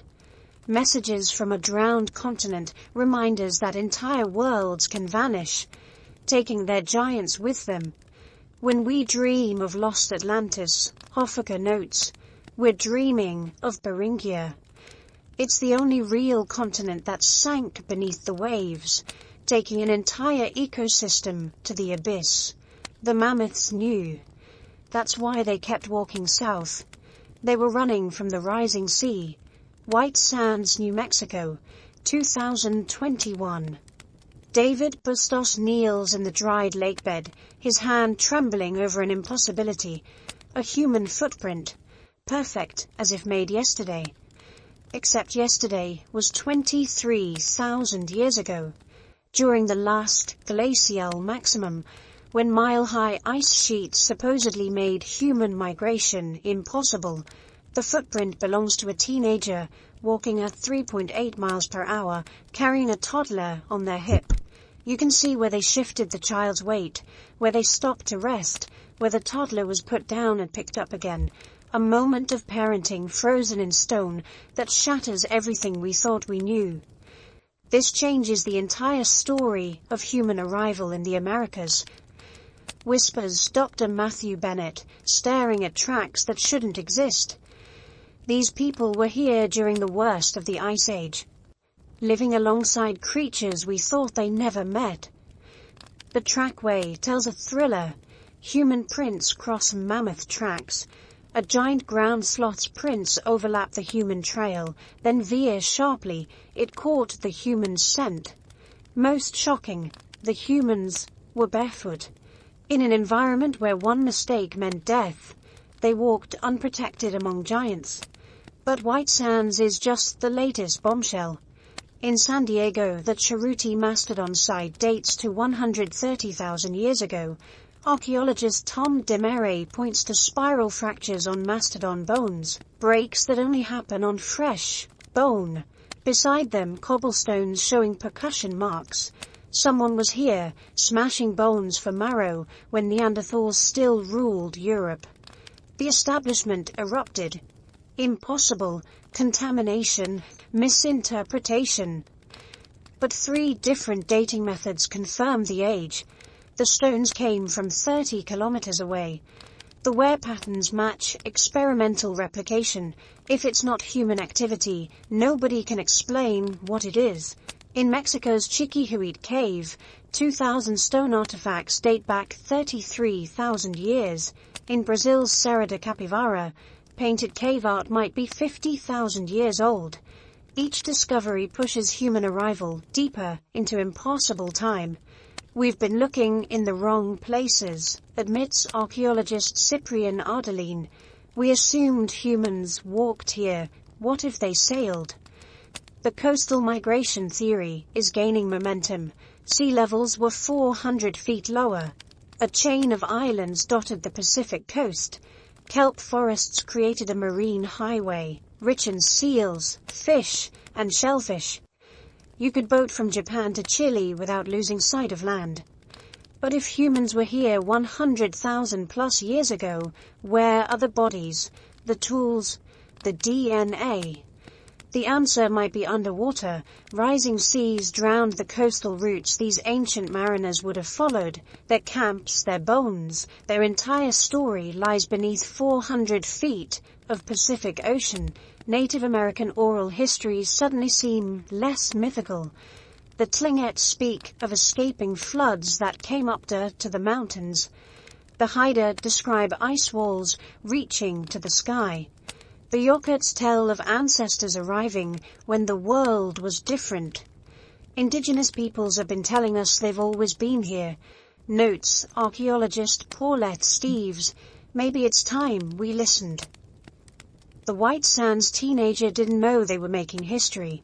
They were just carrying a child through dangerous territory, probably gathering food, probably scared.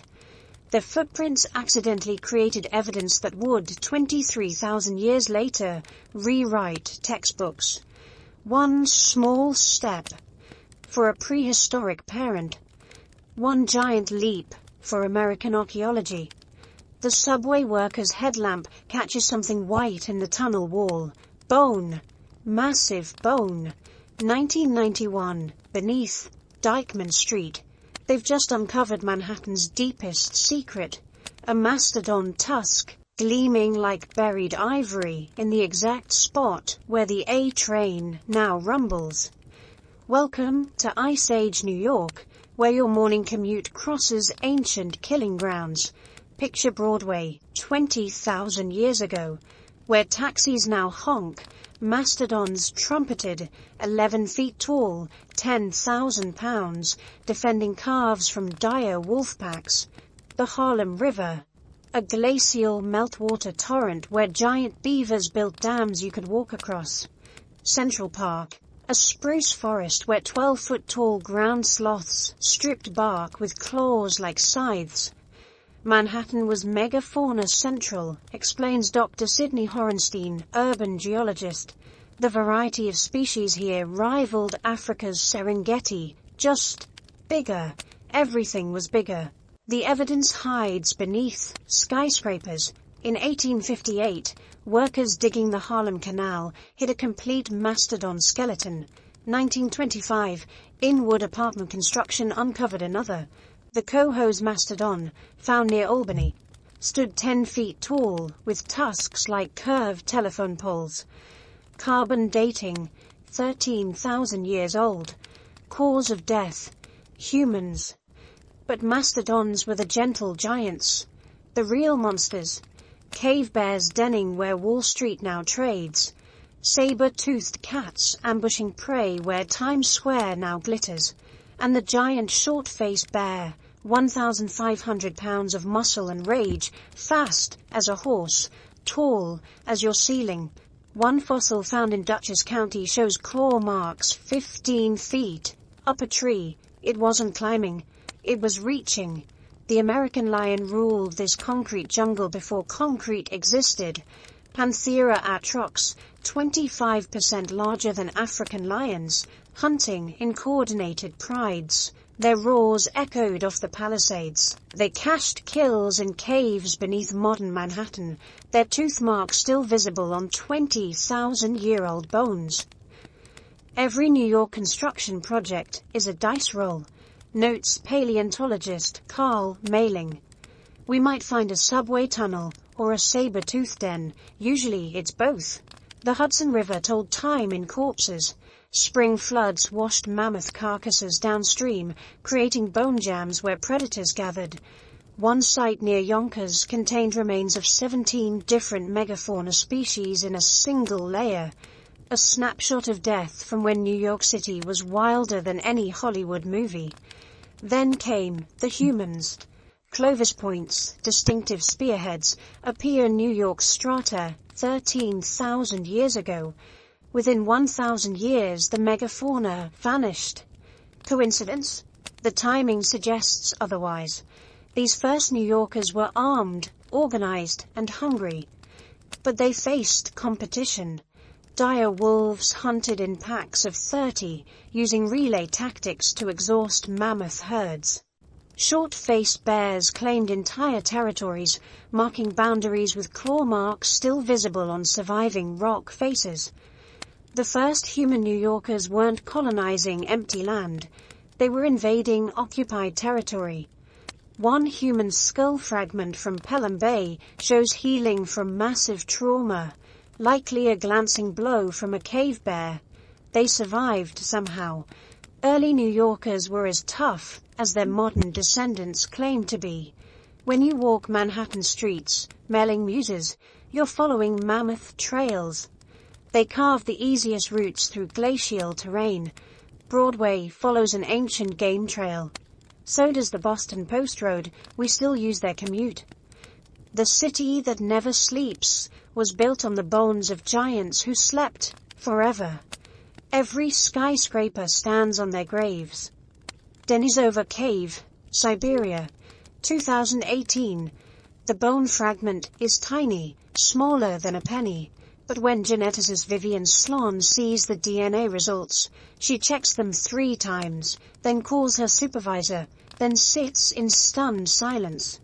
The bone belongs to a teenage girl who died 90,000 years ago. Her mother was Neanderthal. Her father was Denisovan.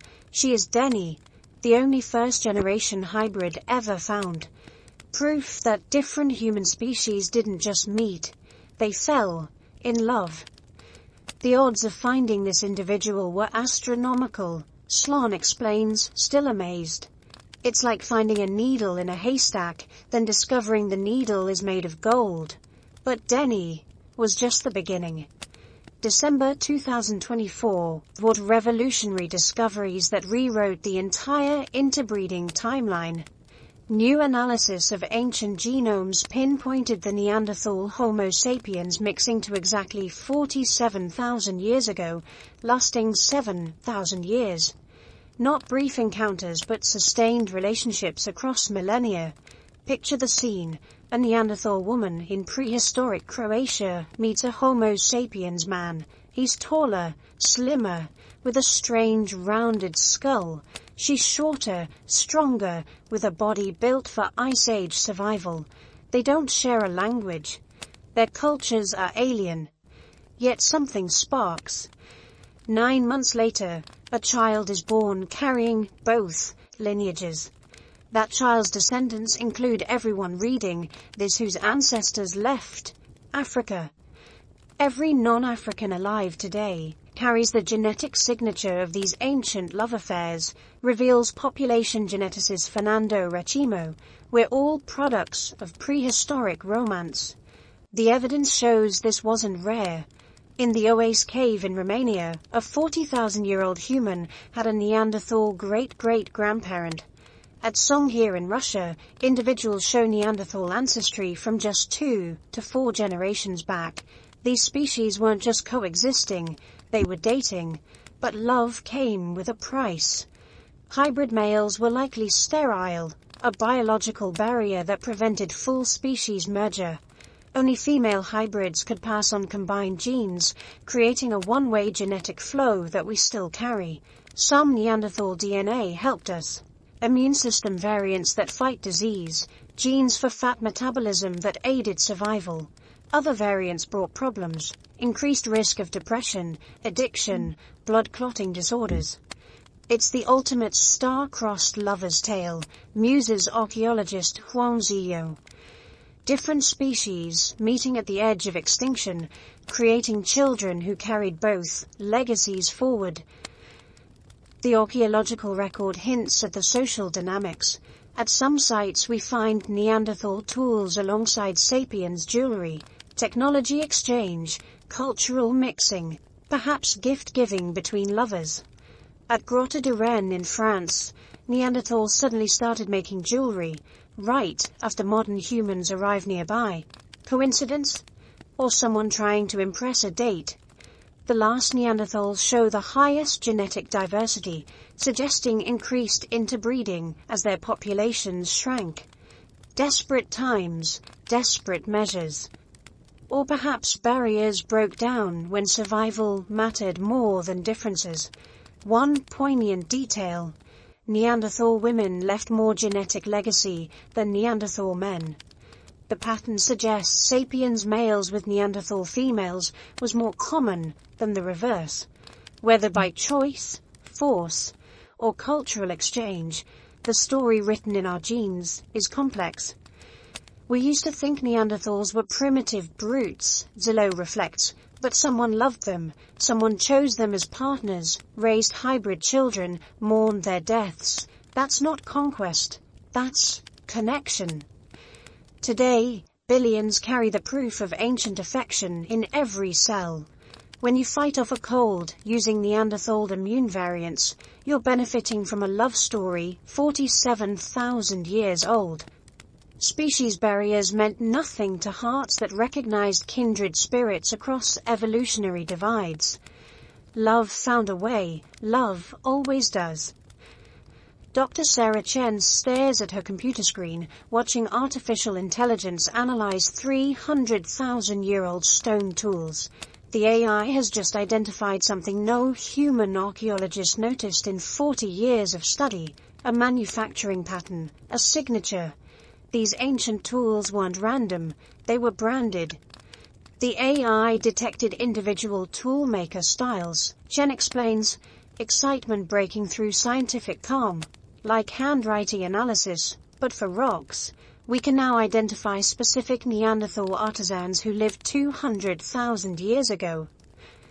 Welcome to archaeology's AI revolution, where machine learning reads ancient minds through their tools. The breakthrough came when researchers fed neural networks thousands of stone tool images. The AI learned to recognize patterns invisible to human eyes, micro-decisions in flaking sequences, preferred angles, personal quirks preserved in stone. Suddenly, anonymous artifacts became individual stories. At Schöningen, Germany, AI analysis of those 300,000-year-old wooden spears revealed sophisticated engineering. The wood grain was deliberately oriented for maximum strength. Weight distribution matched modern javelins. The makers understood physics they couldn't write equations for. These weren't instinctive creations, notes cognitive archaeologist Dr. Marcus Webb. They show theory of mind. Understanding how objects behave in flight. That requires abstract thinking we didn't think existed 300,000 years ago. Even more stunning, AI detected teaching signatures. At multiple sites, tools show a progression from clumsy apprentice work to master craftsmanship, but with consistent quirks suggesting the same teacher. We can now track ancient master-apprentice relationships across decades. The Levallois technique, that revolutionary planned toolmaking, shows regional schools. AI identifies distinct French, German, and Middle Eastern styles, suggesting cultural transmission networks spanning continents. Ideas spreading at walking speed, but spreading nonetheless. At Kesem Cave in Israel, AI analysis revealed something bizarre. Tools from 300,000 years ago show design evolution, each generation slightly improving on the last. Not random variation, but directed improvement. The toolmakers were running experimental programs, testing innovations, keeping what worked. They were engineers, Webb insists. Prehistoric engineers running R&D programs that lasted centuries. The AI even detected tool ethics. At some sites, perfectly functional tools were discarded unused. Why? The AI found microfractures suggesting the stone's quality didn't meet standards. Ancient quality control, pride in craftsmanship when survival was uncertain. Brain scan studies of modern nappers, people who recreate ancient tools, show intense activation in language areas. The same neural networks used for grammar apparently govern tool construction. This suggests toolmaking and language evolved together, each driving the other toward complexity. Every strike required syntax, explains neuroscientist Dr. Lisa Feldman.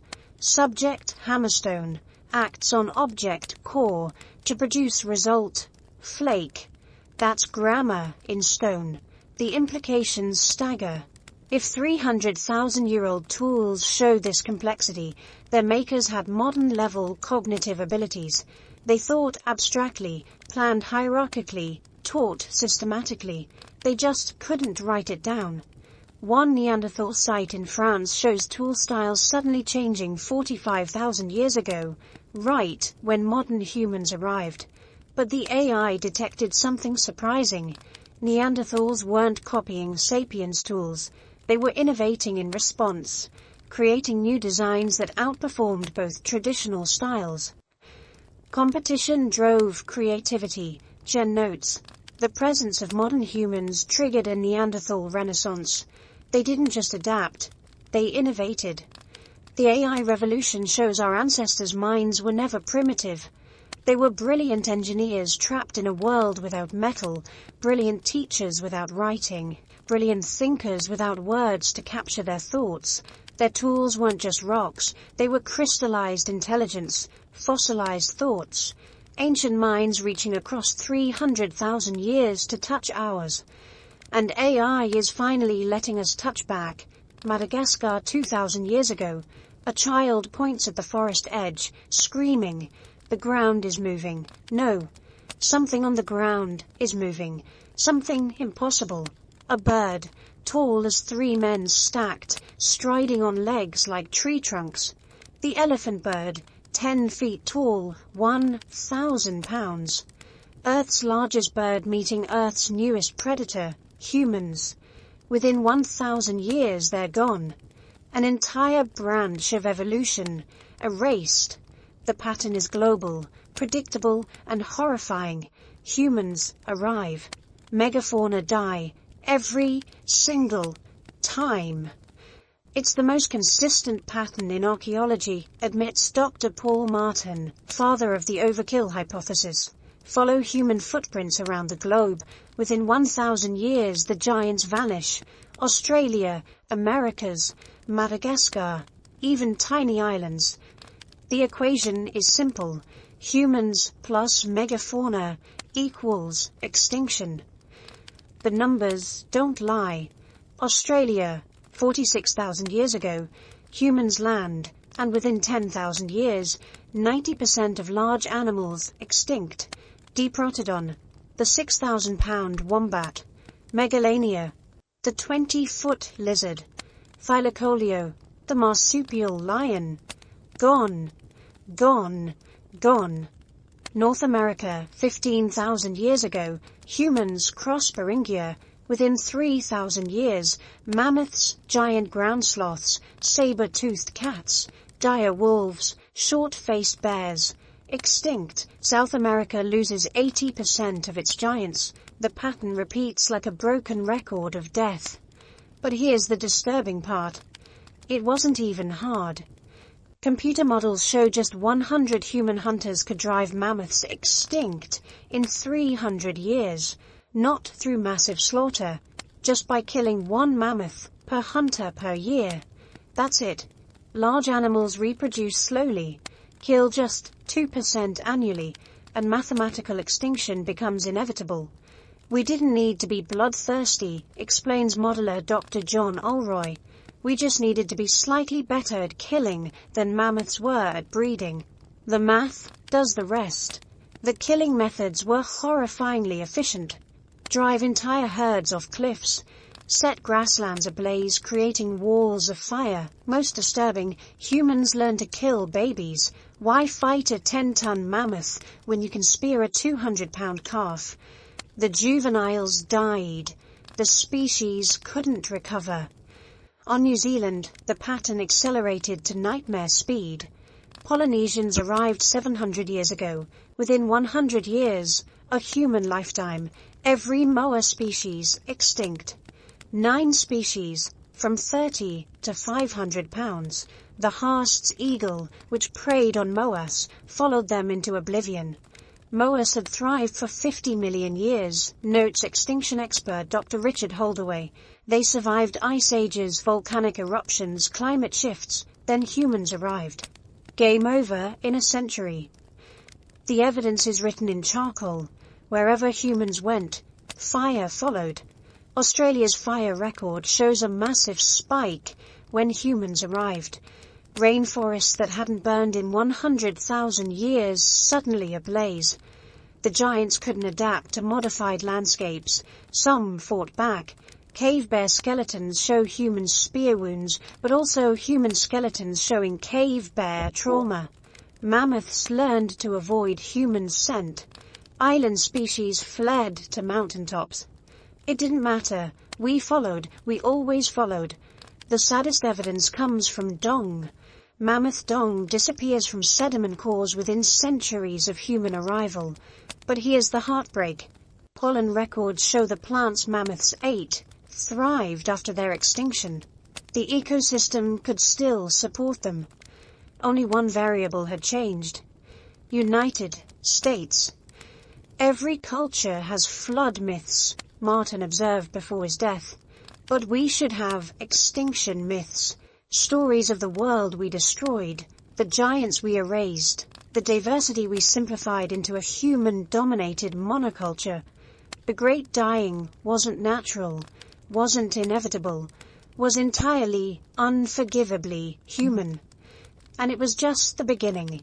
The baby mammoth took 22 months to develop in the womb. Nearly 2 years of pregnancy, draining the mother's calcium for tusks that would never fully grow. When it finally emerged, a 200-pound newborn in a world of predators, it needed 14 years to reach breeding age if it survived. That's the mathematics of extinction. When you're giant, everything takes longer. Longer pregnancies, longer childhoods, longer between births. In a world where death comes fast, slow reproduction is a death sentence. Large body size was evolution's greatest trap, explains population biologist Dr. Chris Johnson. For 50 million years, being big meant being safe. Then humans arrived and rewrote the rules overnight. Consider the brutal math. A mammoth cow could produce maybe 15 calves in a lifetime if she lives 60 years. A human woman could have that many children by age 30. When humans started hunting mammoth calves, we were killing their future faster than they could replace it. The energy economics were even worse. A mammoth needed 400 pounds of vegetation daily. During ice ages, when grasslands shrank, that meant walking 20 miles per day just to eat. Burning calories to find calories. Living on the edge of starvation even in good times. Then humans disrupted migration routes, set fires that destroyed feeding grounds, claimed water sources. Suddenly, that 20-mile daily walk became 30, then 40. The energy budget collapsed. Giants starved in slow motion.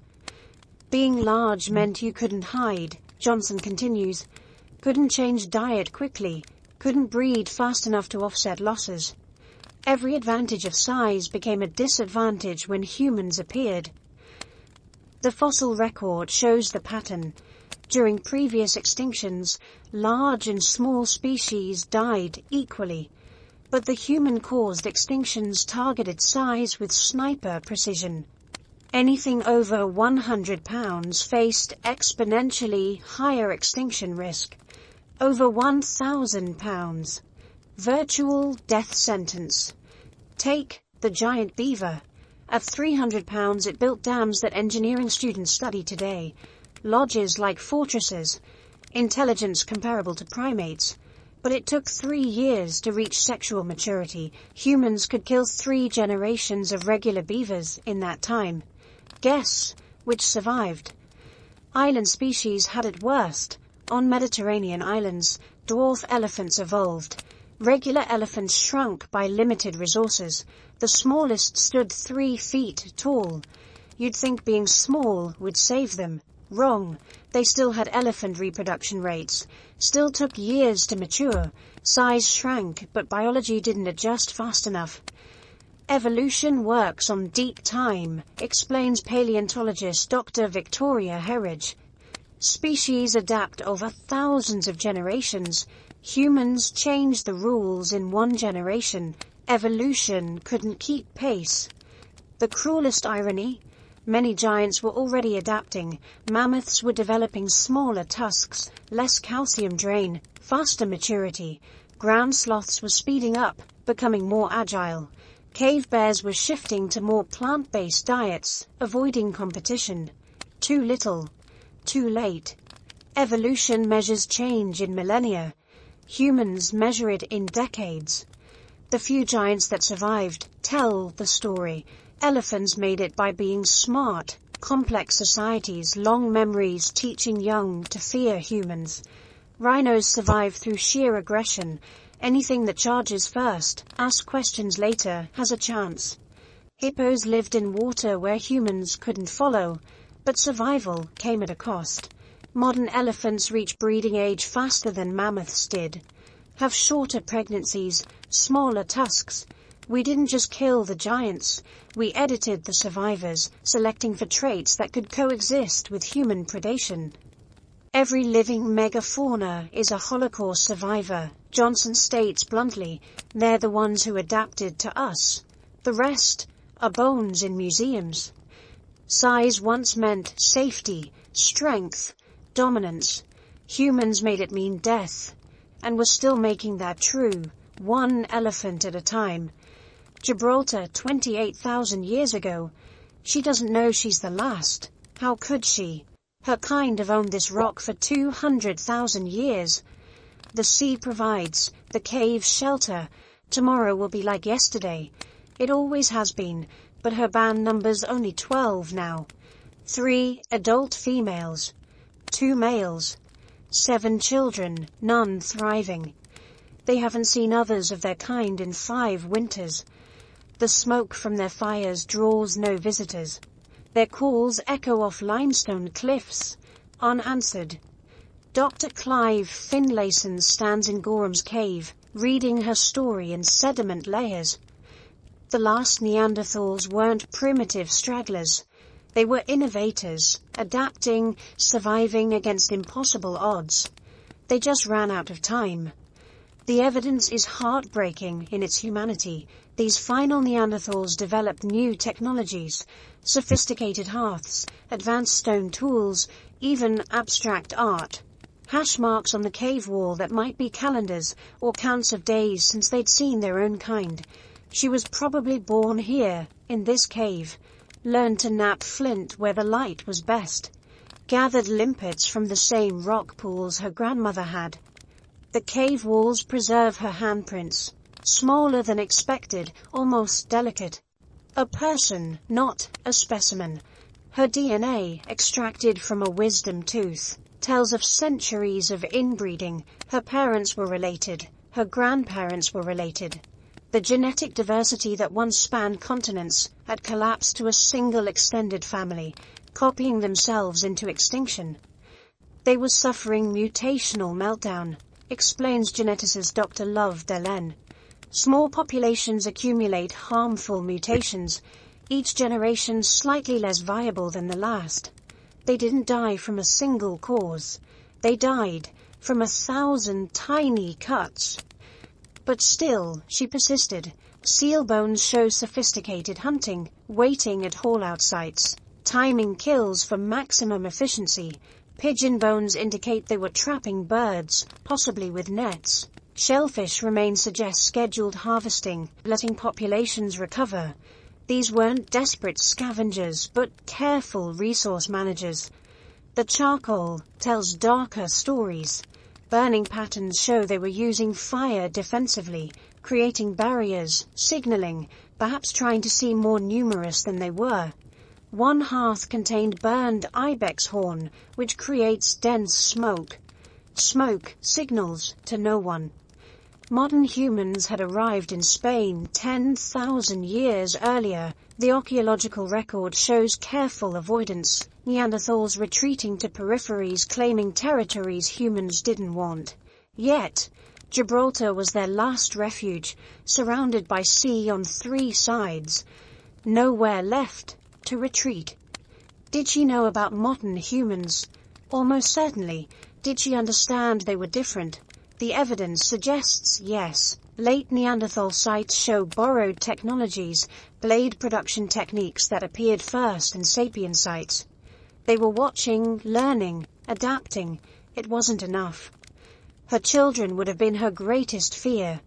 Each generation showing more signs of inbreeding, dental abnormalities, skeletal asymmetries, lower survival rates. She might have noticed other bands disappearing, might have wondered why her children were different from her childhood memories.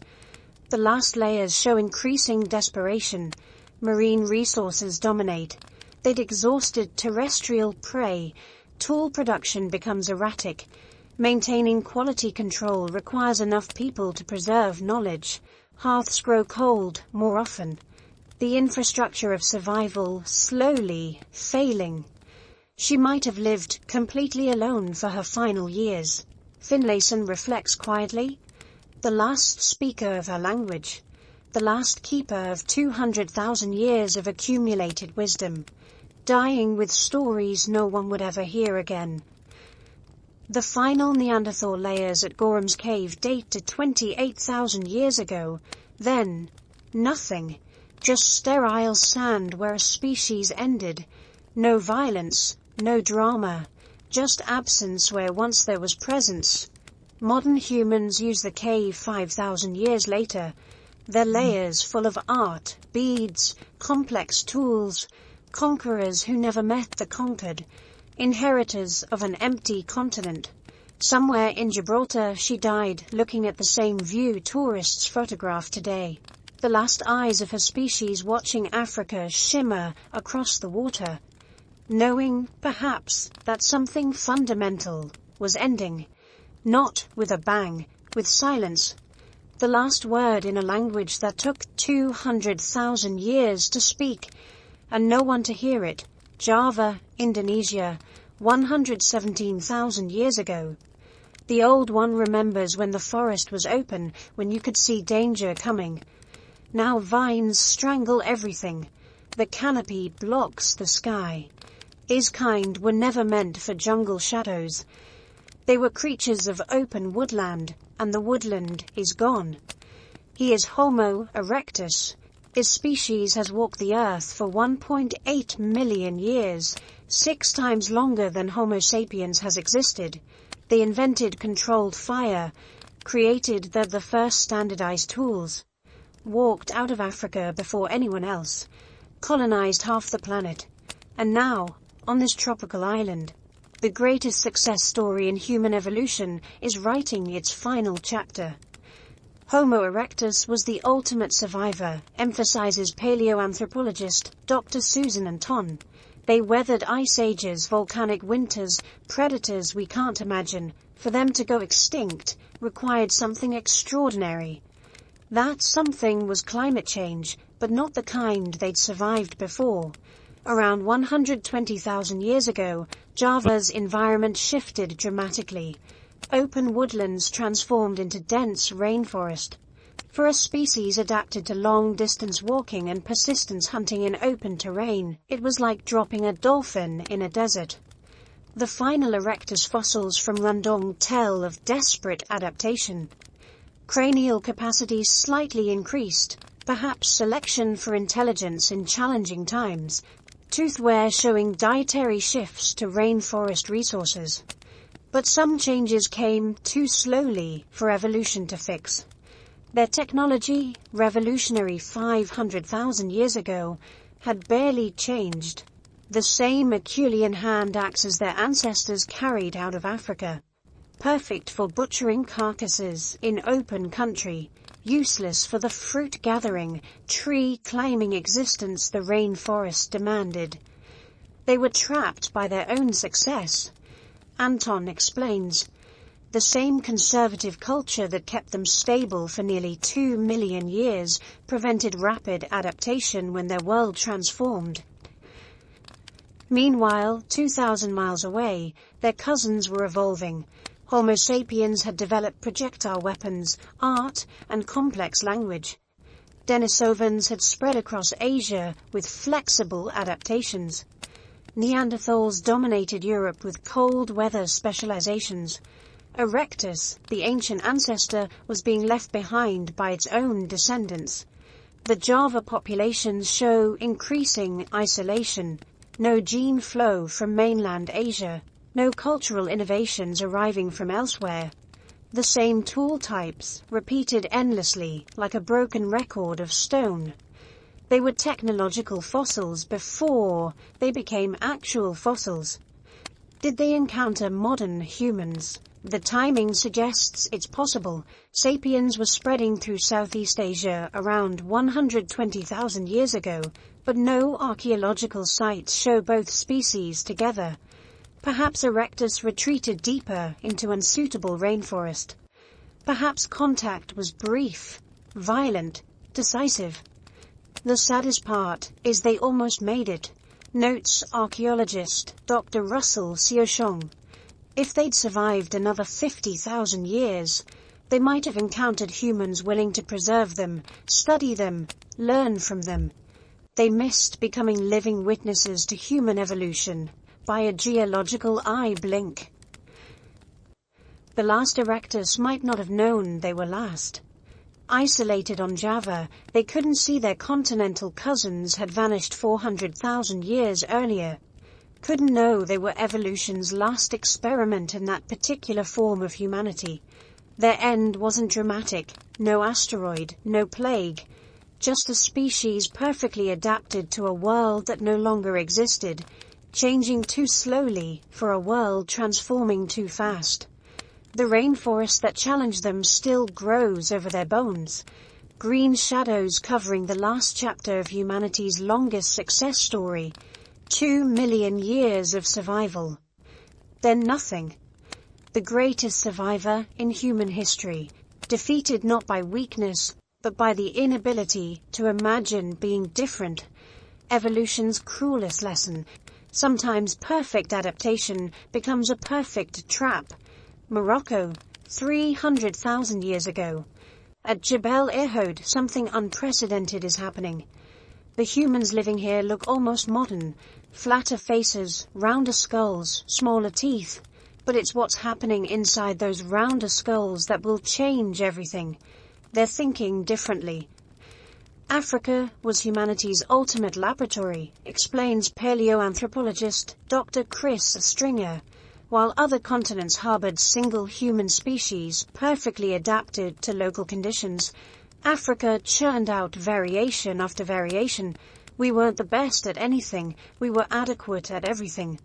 The numbers tell the story. Neanderthals occupied Europe and Western Asia, a respectable range. Denisovans spread across Eastern Asia.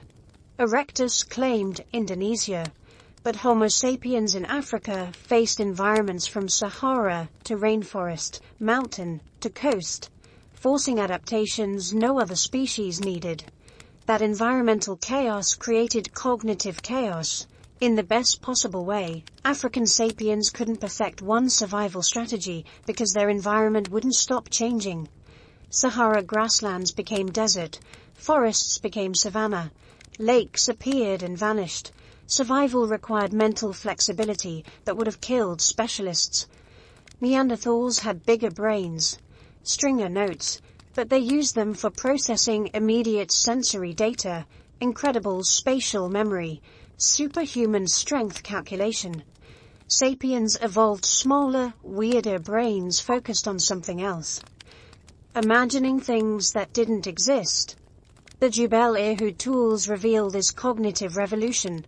Unlike Neanderthal tools that remained unchanged for millennia, Sapiens tools show constant experimentation, failed designs, weird innovations, a technological ADHD that created more failures than successes, but the successes accumulated.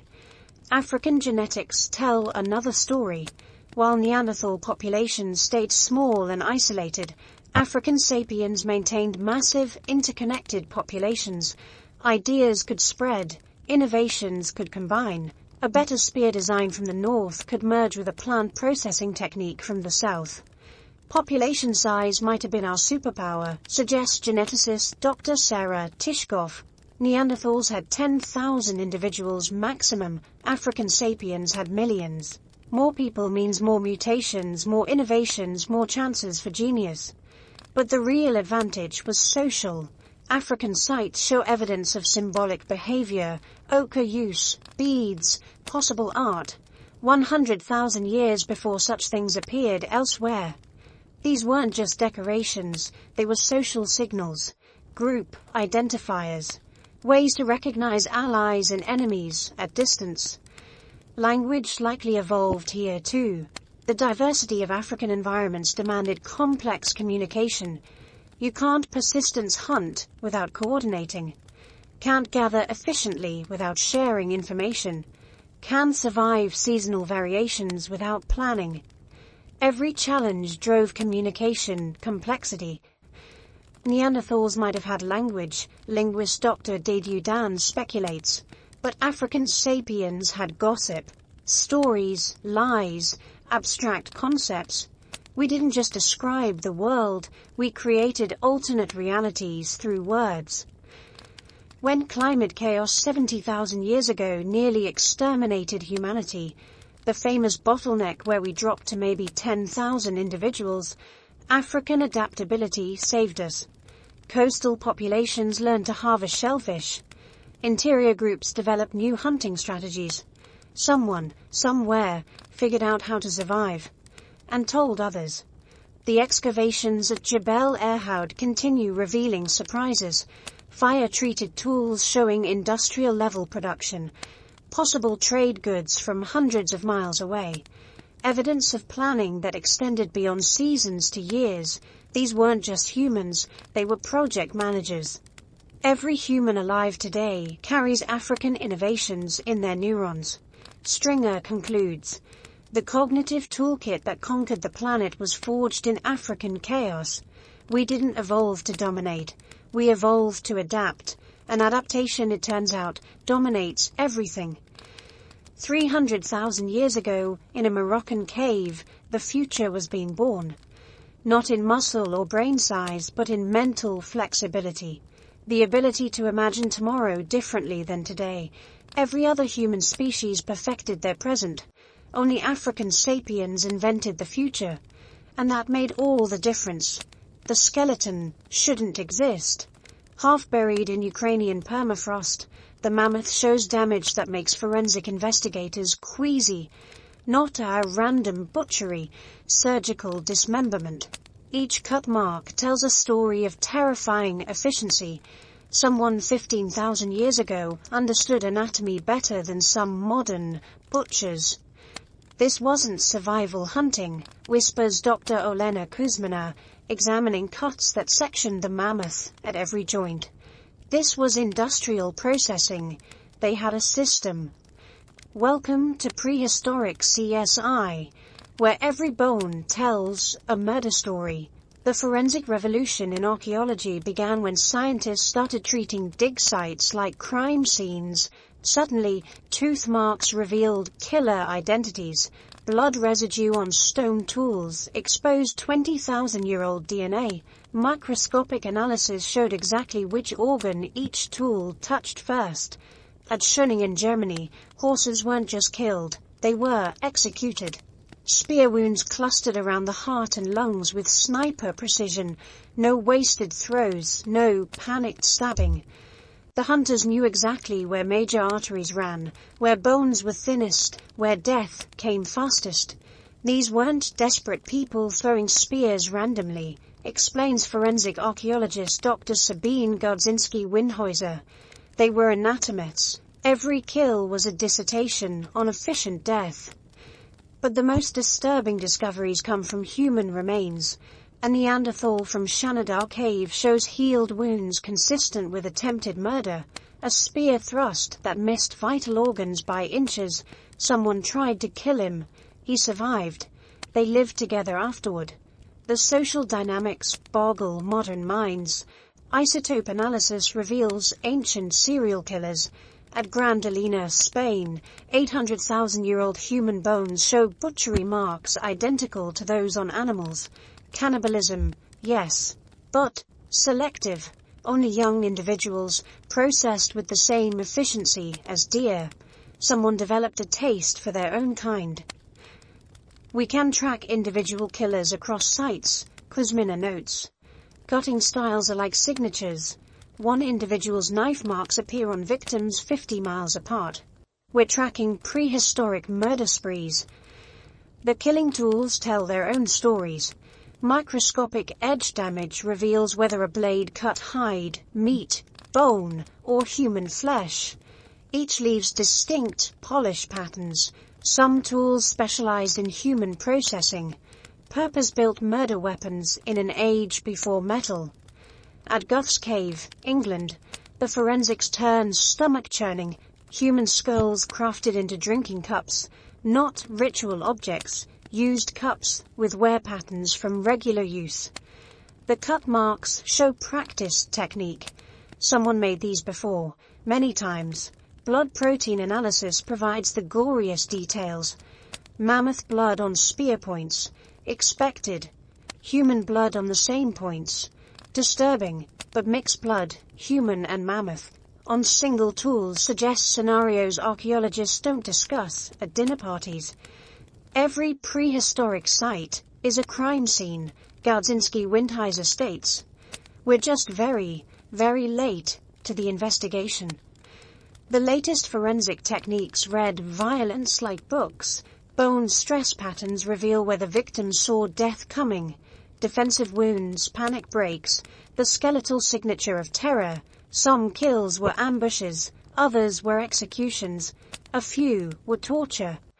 Neanderthal site after Neanderthal site shows similar patterns as sapiens arrived. Not invasion evidence. Something subtler. Stress markers in children's teeth. Malnutrition in nursing mothers. Cortisol signatures in bones suggesting chronic fear. They weren't killed quickly. They were terrorized slowly. The forensic evidence forces uncomfortable questions. Were our ancestors heroes or monsters? Survivors or murderers? The answer, written in blood and bone across 300,000 years, is simple. Yes. Every skeleton in every museum is evidence. Every tool is a potential weapon. Every ancient human was both predator and prey, killer and victim, detective and criminal in prehistory's longest murder mystery. We're not investigating ancient history. We're investigating ancient crimes, and the statute of limitations never expires on genocide. The hyenas arrived first, as they always did. Drawn by the copper scent of blood, they circled the mammoth carcass, waiting for the hunters to finish. But these humans weren't leaving. They built fires around the kill, posted guards, turned the carcass into a fortress. The message was clear. This meat is ours. All of it. Welcome to the Pleistocene economy. where calories were currency and violence was venture capital. Every carcass was a battlefield, explains Dr. Manuel Dominguez Rodrigo, who studies ancient competition.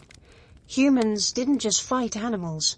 We fought everything that wanted what we had. The evidence is written in tooth marks, hyena bites overlapping human cut marks, saber-tooth punctures on human gnawed bones, bear claws scarring human tool marks, layer after layer of damage, each species trying to claim what others killed. Prehistoric crime scenes where everyone was guilty. At Olduvai Gorge, the competition fossilized in real time. A single elephant skeleton shows the sequence. Humans struck first, taking prime cuts. Lions moved in, crushing bones humans couldn't. Hyenas followed, scouring scraps. Vultures picked remnants. Each species had minutes, maybe hours, before the next competitor arrived. But humans changed the game. We didn't just compete. We monopolized. Fire was our first monopoly tool, Dominguez Rodrigo notes. Other predators feared it. We could hold a carcass indefinitely, extracting every calorie while competitors watched helplessly. The bone evidence shows escalating warfare. Early sites display sharing, different species feeding peacefully in sequence. Later sites show violence, hyena skulls crushed by human tools, wolf bones in defensive positions around human camps. We weren't just competing, we were eliminating competition. Cave sites tell the darker stories. Denisova caves layered occupation, Neanderthals, Denisovans, sapiens, cave bears, hyenas, show species constantly evicting each other. Prime real estate changed hands violently. The walls scarred with claw marks, tool marks, desperation marks.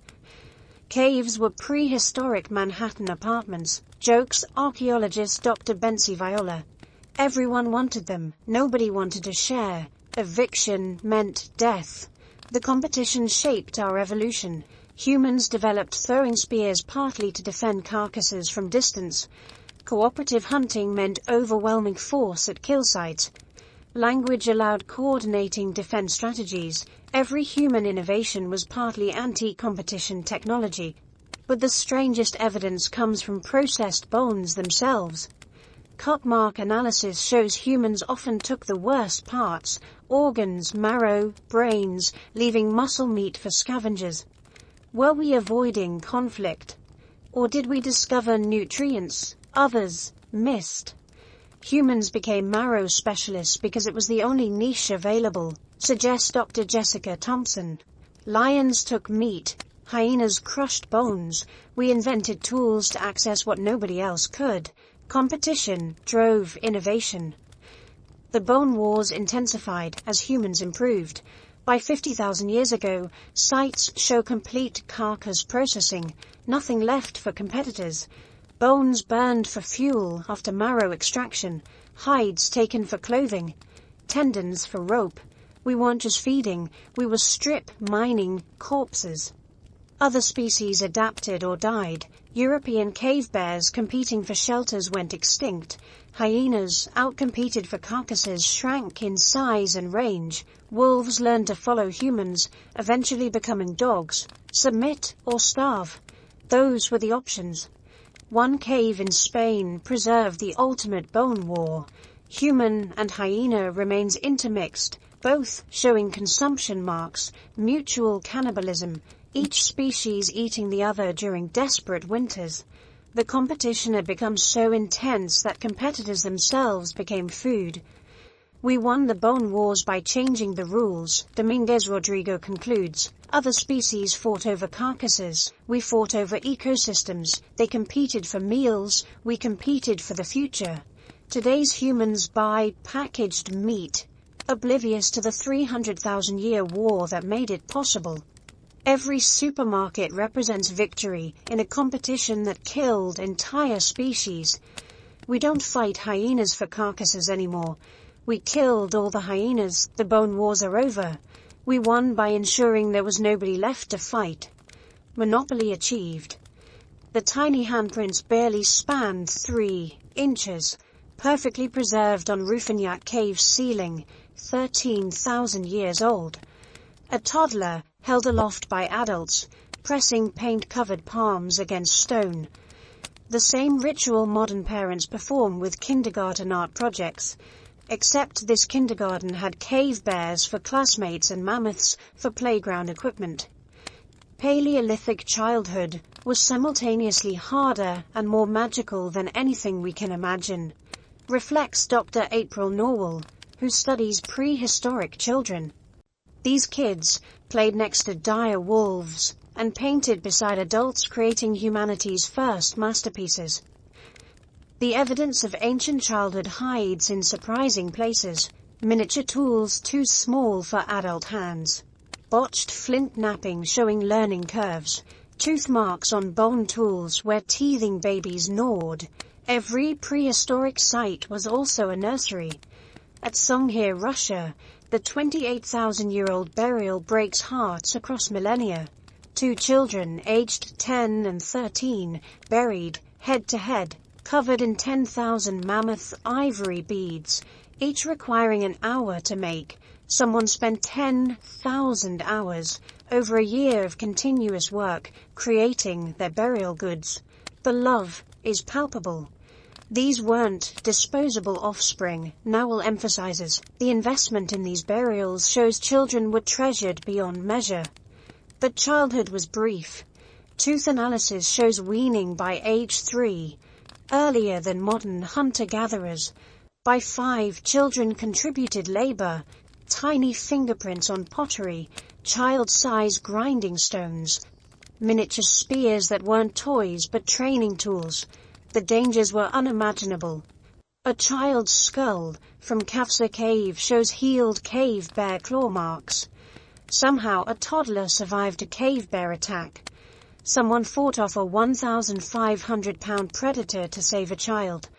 The healing shows months of care afterward. Prehistoric pediatric intensive care. Every child who survived to adulthood was a miracle, notes bioarchaeologist Dr. Sian Haukro. Infant mortality approached 50%, yet populations grew. The math only works if families had many children and invested everything in their survival. Cave art reveals playful childhoods despite dangers. At Rufinyak, children's finger flutings, designs traced in soft clay, intermingle with adult mammoth paintings. Kids given space to create alongside masters. In Spain, tiny footprints dance through painted galleries. Children literally walking through humanity's first art museums. The toys survive too, miniature animals carved from ivory, dolls with articulated limbs, bull roars that created whirring sounds. One German site yielded a 40,000-year-old puppet, a cave lion with movable jaw. Someone spent hours creating entertainment for children while real cave lions prowled outside. Education started early. Cut marks on bones show children practicing butchery on scraps. Failed tool attempts preserved rather than recycled, letting kids learn from mistakes. Some sites have children's areas with easier raw materials, practice pieces, patient teaching written in stone. Paleolithic children learned by doing, explains Nowell. No classrooms, no separation from adult life. They watched births, deaths, hunts, ceremonies, full immersion in humanity. But the most touching evidence comes from disabled children. A boy with severe hydrocephalus, living to age 5 despite a condition that would challenge modern medicine. A girl with spina bifida, carried everywhere, fed carefully, loved completely. These weren't societies that discarded the weak. They fought for every child. Nutritional analysis shows children got the best food. During famines, adult bones show deficiency diseases, while children's bones remain healthy. Parents starved so children could eat. The biological imperative transcending species, continents, millennia. One haunting detail: children's graves often contain more goods than adults. as if parents couldn't bear sending them to the afterlife unprepared. Tiny shoes for journeys never taken, miniature tools for work never done, food for growth that would never come. We think of Paleolithic life as brutal, Howcrow reflects, but imagine loving a child while saber-toothed cats stalked your camp. Imagine teaching them to nap flint while knowing half wouldn't survive. That takes courage we can't fathom. The small handprints in caves weren't random. They're always at child height, arranged carefully, often outlined with paint blown by adults. These weren't just marks. They were monuments to survival. Declarations that this child, against all odds, made it this far. Each tiny handprint screams across time, I was here. I mattered. Someone loved me enough to lift me up and help me touch eternity. In a world where childhood was measured in months, not years, every handprint was a victory, every toy, a testament to hope, every child who lived, a miracle that enabled our existence. We are all descendants of Ice Age children who played with death and won. The field notes are clinical, but Dr. Eric Trinkhouse's hands shake as he writes them. Vindija Cave, Croatia. Layer, G1. The bone fragment is unmistakably Neanderthal. The distinctive occipital bun, the robust build. But the radiocarbon date reads 28,000 years ago, 4,000 years later than any other Neanderthal remains. If confirmed, he's holding the last Neanderthal, the final member of our sister species, the day humanity became truly alone. That moment, when the last non-sapiens human died, was the most profound in our history, Trenkhaus reflects. For the first time in 300,000 years, only one human species walked the earth. We became unique by becoming alone. But when was that moment, and who died last? The evidence scatters across continents like a murder mystery with too many suspects. Neanderthals vanished from Europe around 40,000 years ago, except for Gibraltar's holdouts. Denisovans disappeared from the Asian record 30,000 years ago, except maybe Papua, where genetic ghosts suggest later survival. Homo erectus blinked out 110,000 years ago, unless the Flora's hobbits were dwarf descendants. Each claimed last fossil gets challenged, redated, reinterpreted. The extinction dates keep moving, like goalposts in a game where everyone already lost. We're chasing shadows, admits archaeologist Dr. João Zillo. The last Neanderthal probably died unnoticed in some cave we'll never find. The last Denisovan might have drowned crossing to an island. These weren't grand exits, they were whimpers in the dark. But somewhere, somewhen, it happened. The last one died. Picture her. Genetics suggests the last Neanderthal was likely female, based on population dynamics, living in Gibraltar's caves, her band shrinking yearly, no responses to her calls across valleys, no smoke from other camps, just her and perhaps a few relatives, genetically identical after centuries of inbreeding. Did she know she was last? Could she conceptualize species extinction? Or did she simply wonder where everyone went, why babies came rarely and died often, why the world felt empty despite abundant game? Loneliness might have killed them before biology did. Suggests psychologist Dr. Thomas Wynne. Humans need community. Below certain population thresholds, despair might be as lethal as disease. The archaeological record hints at desperate final attempts. Late Neanderthal sites show technological innovation, suddenly experimenting after millennia of stasis, learning blade production from sapiens, creating jewelry, painting caves. Were they trying to become us, or just trying to survive? The last Denisovan remains even more mysterious. No bones after 30,000 years ago, but genetic evidence suggests later persistence. Melanesian DNA contains Denisovan variants that seem too fresh for ancient admixture. Did they survive on islands until historical times? Are we missing recent fossils or misreading genetic clocks? The last Denisovan might have met modern humans who could write, speculates geneticist Dr. Murray Cox. Imagine being the last of your kind in a world developing civilization. The loneliness would be crushing. Homo floresiensis lasted longest, surviving until 50,000 years ago on Flores. Their final sites show increasing desperation. Tool miniaturization pushed to limits, dietary breadth expanding to anything edible. The last hobbit might have been barely 3 feet tall, further dwarfed by nutritional stress, watching new giants arrive on boats they couldn't build. But the cruelest last might be the Palauans. Controversial remains from Palau suggest a dwarf human population surviving until 3,000 years ago. If true, they outlasted all other human species by 25,000 years. The last non-sapiens humans dying when Egypt had pyramids, when writing existed, when they could have told their story. We'll never know the last words spoken in Neanderthal. Wynne notes sadly, the last Denisovan dream, the last Erectus memory, entire ways of being human, vanished without witness. Except one witness remained, United States. We carry their genes like guilt, Neanderthal DNA helping us fight disease, Denisovan genes letting us breathe mountain air. We're living memorials to the species we replaced. Every human is a graveyard of extinct possibilities. The day we became alone, we became something new. The only human, the only voice, the only choice. No longer one option among many, but the definition of humanity itself.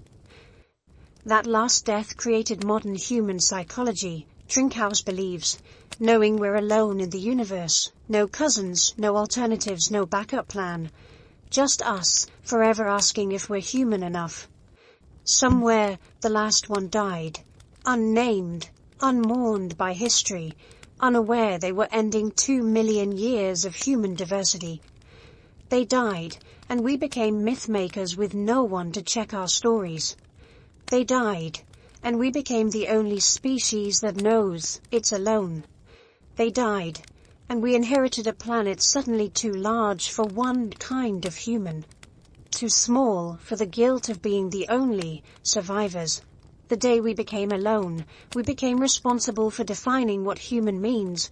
We're still trying to figure that out.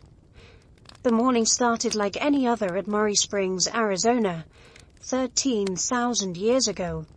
The mammoth family gathered at their favorite watering hole, babies playing in shallows while matriarchs scanned for danger. They didn't scan high enough. On the ridge above, 17 humans waited. Each carried an atlatl, a spear thrower that tripled throwing force. Each spear tipped with a Clovis point, fluted for deeper penetration, sharp enough to shave with. They'd waited 3 days for wind direction to favor them. Now, physics, patience, and prehistoric engineering would meet flesh. In 12 minutes, it was over. 8 mammoths down. 40 tons of meat. Enough to feed the band for months. Welcome to the Clovis culture, the most devastatingly efficient hunters in human history. Clovis points were the nuclear weapons of the Pleistocene, states archaeologist Dr. Gary Haynes. Nothing that sophisticated had ever existed. It was like bringing assault rifles to a world of slingshots. The killing efficiency was mathematical. Clovis sites from Florida to Washington show identical patterns. Entire herds ambushed at water sources, multiple kills, systematic butchering, industrial-scale processing. These weren't subsistence hunters. They were ecological engineers redesigning continents. Murray Springs preserves the evidence in sickening detail, Clovis points still embedded in mammoth vertebrae. Cut marks showing coordinated butchering, one team per animal, specialized tools for specific tasks, the bones stacked afterward, sorted by type, organization that would impress modern factories. They killed more than they could eat, Haynes notes grimly. Some sites show partially butchered carcasses, abandoned with meat on bones. When you can kill 8 mammoths before lunch, conservation becomes abstract. The timing is damning. Clovis culture appears 13,500 years ago. Within 1,000 years, mammoths extinct, mastodons extinct, giant ground sloths extinct, saber-toothed cats extinct, short-faced bears extinct, dire wolves extinct. The American megafauna, which survived 100,000 years of climate chaos, vanished in a geological eye blink. But Clovis hunters were artists as well as killers. Their points represent the pinnacle of stone tool technology, symmetrical, balanced, beautiful. Some made from exotic stones carried hundreds of miles, too perfect for mere function. These were statements, brands, declarations of technical superiority. The kill sites tell stories of sophisticated strategy. At Blackwater Draw, New Mexico, mammoths were driven into arroyos, natural traps. At Kimmswick, Missouri, mastodons were ambushed in spring when pregnant females moved slowly. At Dent, Colorado, juvenile mammoths were targeted. Easier kills, tenderer meat. They understood population dynamics. Fiedel emphasizes, kill the juveniles, the species can't recover. They were managing herds, managing them to extinction. The human remains are scarce but telling. Anzac I, the only known Clovis burial, was a toddler covered in red ochre, surrounded by 100 stone tools and 15,000 years of guilt. The tools unused, pristine, crafted just for burial. As if trying to arm a child for an afterlife where mammoths still lived. Isotope analysis of the child's bones shows a diet of mammoth, bison, and elk, mostly mammoth. These people specialized in giants, perfected killing giants, depended on giants, then killed all the giants. Clovis culture vanished with the megafauna, Haynes observes. They were too specialized. When mammoths died, Clovis died. The perfect hunters destroyed by their own perfection. The environmental impact was catastrophic. Mammoths were ecosystem engineers, maintaining grasslands. Without them, forests expanded. Fire regimes changed. Entire biomes transformed. The Clovis hunters didn't just kill animals, they killed landscapes. One Clovis site in Michigan preserved something haunting. A mammoth killed, butchered, then the meat cache marked with the skull placed upright, tusks pointing skyward. A monument, a grave marker, or primitive awareness that something irreplaceable was disappearing. Every Clovis point in every museum is evidence, Fiedel states bluntly. Beautiful evidence, damning evidence. Proof that humans can craft perfection and use it to destroy worlds. 13,000 years later, we study Clovis points with awe and horror, marveling at their beauty while knowing what they did. Each fluted point, a small genocide. Each kill site, a crime scene. Each extinct species, a verdict on human ingenuity. The killing fields of America weren't battlegrounds between humans, they were execution grounds where our species demonstrated that with enough intelligence, organization, and technology, we could murder the future. And we did, with style, with art, with points so perfect that 13,000 years later, we still can't improve the design. We just improved on the killing. Clovis walked so we could run, straight into the Anthropocene. The tusk entered through his stomach and exited near his spine. The Clovis hunter had gotten too confident, too close. Now he hung suspended 3 feet off the ground, impaled on ivory that had grown for 40 years just for this moment. The mammoth matriarch held him there, letting him understand his mistake before she flung his body 30 feet into his companions. Waco Mammoth Site, Texas, 13,000 years ago, where giants reminded humans that prey could become predator in a heartbeat.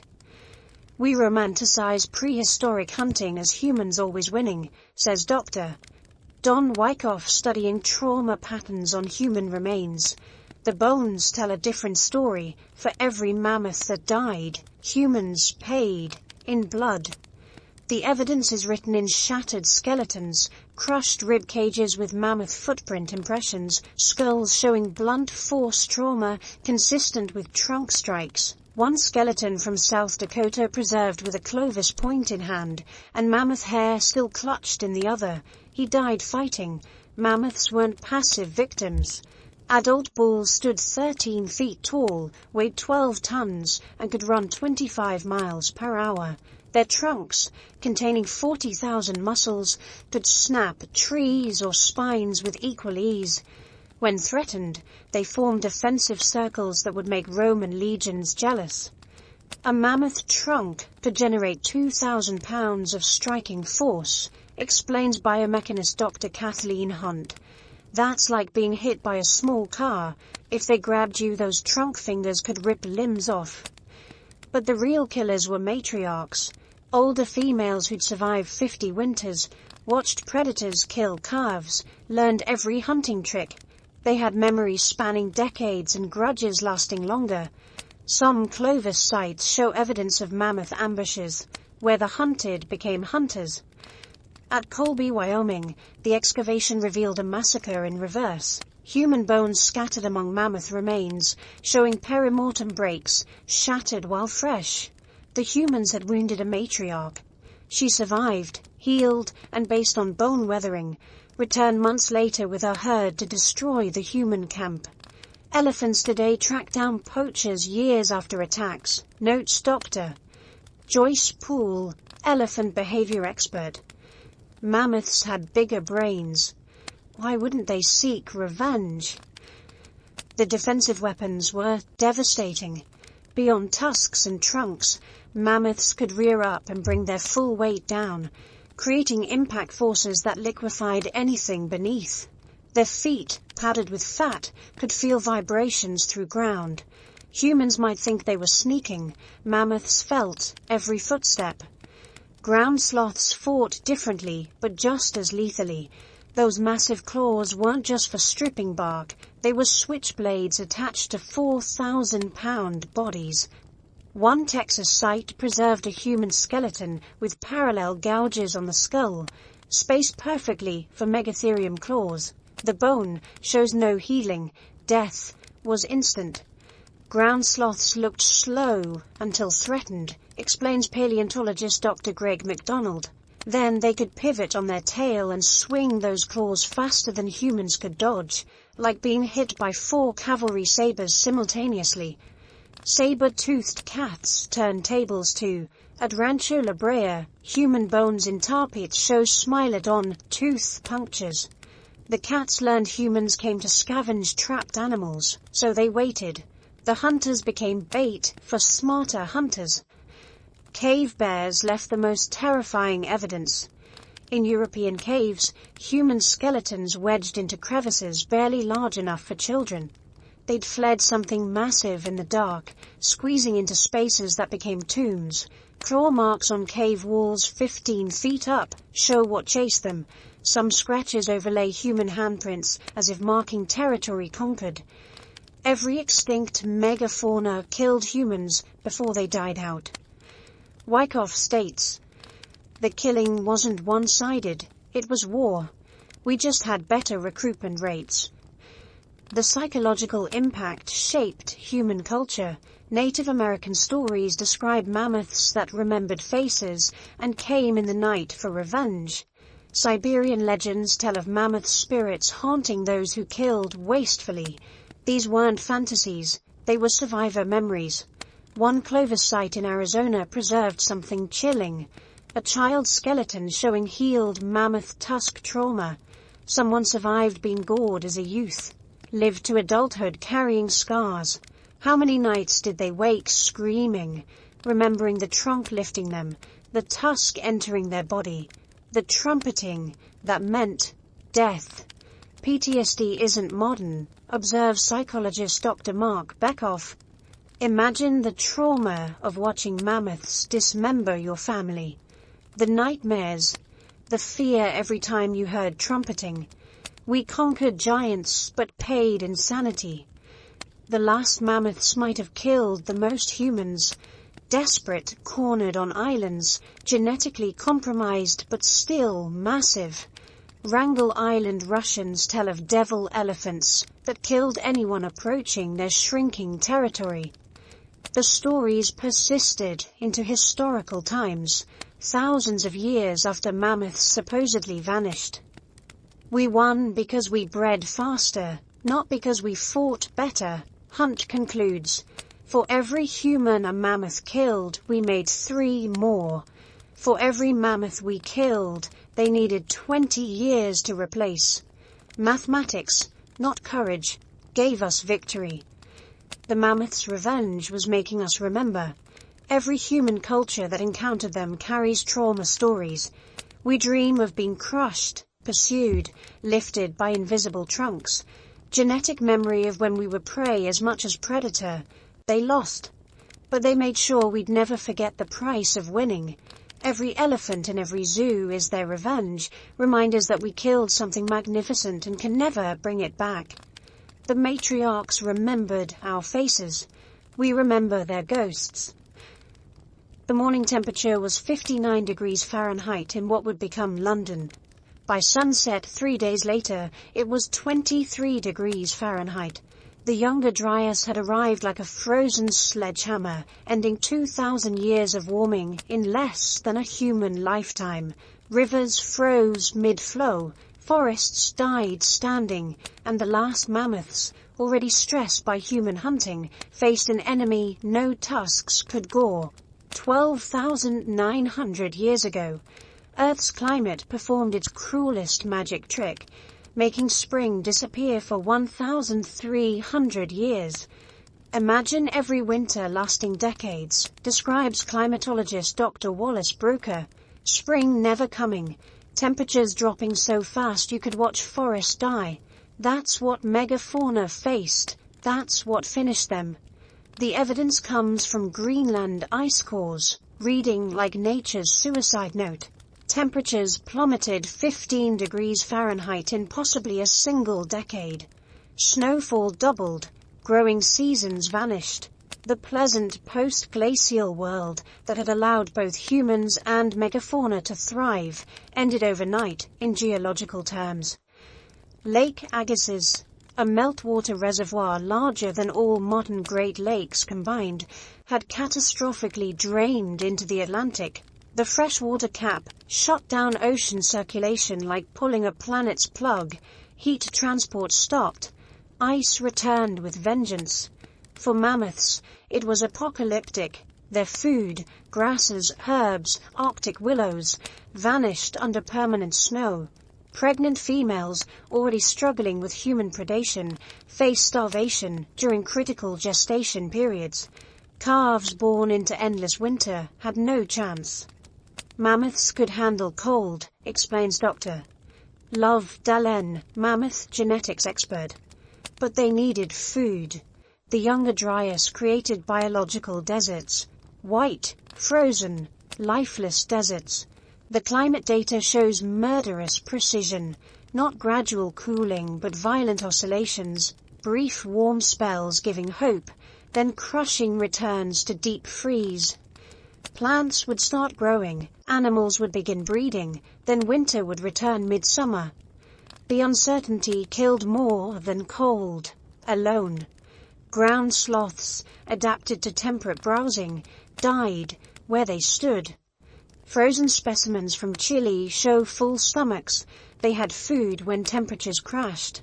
They simply couldn't metabolize fast enough to maintain body heat. Imagine dying of cold while eating, your body shutting down bite by bite. Large animals need climate stability, notes paleoecologist Dr. Jacqueline Gill. They can't migrate fast enough to escape continental scale cooling, can't adapt their physiology in one generation. The younger Dryas was an extinction machine designed for giants. But here's the twist. Humans thrived. Archaeological sites from the younger Dryas show population explosions. Technological innovation accelerated. Art flourished. While megafauna died, humans invented new weapons, new shelters, new ways to survive.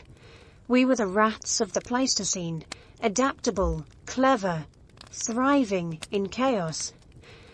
Humans had already survived the last glacial maximum, broken notes. We had the toolkit for ice ages. Megafauna had adapted to mild conditions. When cold returned, we were ready. They were dead. The evidence from Murray Springs is heartbreaking. Mammoth trackways leading to waterholes that froze solid. Whole herds dying of thirst beside ice they couldn't break. Their tusks evolved for stripping bark and fighting, useless against frozen water. Evolution's tools failing against climate's new rules. Clovis culture collapsed with their prey. Sites abandoned mid-occupation, unfinished points left at quarries. The master hunters suddenly had nothing to hunt. Within centuries, Clovis technology vanished, replaced by smaller points for smaller prey. The age of giants was over. Climate change finished what humans started, states Dr. Paul Martin grimly. We weakened megafauna populations. The younger Dryas delivered the killing blow. Together, we created North America's empty ecosystem. The timing was exquisite in its cruelty. Just as megafauna populations might have recovered from human hunting, climate turned hostile. Just as they might have adapted to new climate, humans intensified hunting. Caught between ice and spears, giants had nowhere to run. Pollen records show the transformation. Diverse herb communities, mammoth food, replaced by monotonous sedges. Nutritious browse replaced by woody shrubs. The Pleistocene salad bar closed, replaced by climate's bread and water. Except there was no bread, and the water was ice. The younger Dryas wasn't just climate change, Gill emphasizes, it was climate chaos. Predictability died, seasonal patterns died, everything megafauna relied on died, except humans. The last mammoth at Wrangel Island survived by finding the one place younger Dryas couldn't reach. An Arctic island with maritime climate buffering. They lasted 8,000 more years in their frozen prison. When they finally died, it wasn't from cold. It was from inbreeding, isolation, and irrelevance. Climate's final blow wasn't just temperature, it was timing. It was hitting giants when they were down. It was changing rules after the game was almost over. It was ensuring that even if humans had vanished, megafauna couldn't recover. 13,000 years later, we're changing climate again. Faster than the younger Dryas, more dramatically than any ice age. We learn nothing from climate's final blow, except how to deliver our own. The mammoths would recognize our handiwork, if any were left to see it. The old woman remembered, at 90 winters, ancient beyond measure in a world where 30 was elderly. She was the last person alive who'd seen them. The mammoths, she'd been 8 when the final herd passed through the valley. 7 adults, 3 calves, ribs showing through patchy fur. They'd trumpeted all night, calling for others who never came. Her grandchildren thought she was making up stories. Hairy elephants. Impossible. But she remembered their eyes. Intelligent, desperate, almost human in their recognition that something was ending. The psychological impact of witnessing extinction is unimaginable, reflects Dr. Rosemary Joyce, studying trauma in ancient populations. These people watched Earth empty. They saw diversity collapse. They knew they were responsible. The evidence hides in unexpected places. Cave art changes dramatically after megafauna extinctions. Where once humans painted living animals in dynamic poses, later art shows skeletal remains. ghostly outlines, anatomically impossible creatures, as if trying to remember what they'd lost. At Lascaux, painted 17,000 years ago, animals dance with life. At Neo, painted 3,000 years later, the animals are static, formal, already becoming mythology. The artists were painting memories, not models. They were documenting ghosts, explains art historian Dr. Paul Barn. Later, cave art isn't observation, it's mourning. They were trying to preserve what they'd helped destroy. Oral traditions preserve the guilt. Native American stories describe the time of great dying when animals departed. Aboriginal Australian Dreamtime tells of when giants walked away into the sky. Siberian myths explain how humans broke the agreement with mammoths, causing their disappearance. These aren't fantasies, they're cultural PTSD. The archaeological record shows behavioral changes after extinctions. Hunting rituals became elaborate, apologetic. Cultures developed taboos against killing pregnant females, too late for mammoths, but applied to surviving species. Shamanic practices focused on appeasing angry animal spirits. Every human culture that experienced megafauna extinction developed guilt rituals, notes anthropologist Dr. Shepard Kresh. Offerings to extinct species, prayers to empty landscapes. They knew something profound had broken. Physical evidence supports psychological trauma. Stress markers in human bones increase after megafauna extinctions. Dental hypoplasias, lines in teeth indicating childhood stress, spike in post-extinction populations. People were literally worried sick about what they'd done. One burial from Kazakhstan, dated just after mammoth extinction, contained an elderly man buried with mammoth ivory carved into impossible shapes, as if trying to resurrect through art what was lost in life. He'd hoarded ivory for decades after the last mammoth died, buried with more wealth than his tribe could afford to lose. Imagine being the last person who remembered elephants. Joyce says quietly, knowing your grandchildren would never see them. Knowing you helped cause their absence. The guilt would be crushing. The practical impacts were severe. Ecosystems designed around megafauna collapsed. Fruit trees evolved to be dispersed by giant sloths, produced tons of rotting fruit. Grasslands maintained by mammoth grazing became impenetrable forests. Humans had to learn entirely new survival strategies, but the spiritual impact was worse. Every culture had built mythology around megafauna. Gods appeared as cave bears. Ancestors rode mammoths. Shamans shapeshifted into saber-toothed cats. When the animals vanished, religions fractured. How do you worship what you've killed? Post-extinction religions focus on abstract spirits rather than animal embodiments, observes religious historian Dr. Elizabeth Roberts. Gods became invisible because the visible ones were extinct. Humanity's first theological crisis was self-inflicted. The survivor generation tried desperately to pass on memories. Cave paintings became more detailed, as if precision could resurrect. Ivory carvings became miniaturized, portable, mammoth memories you could carry.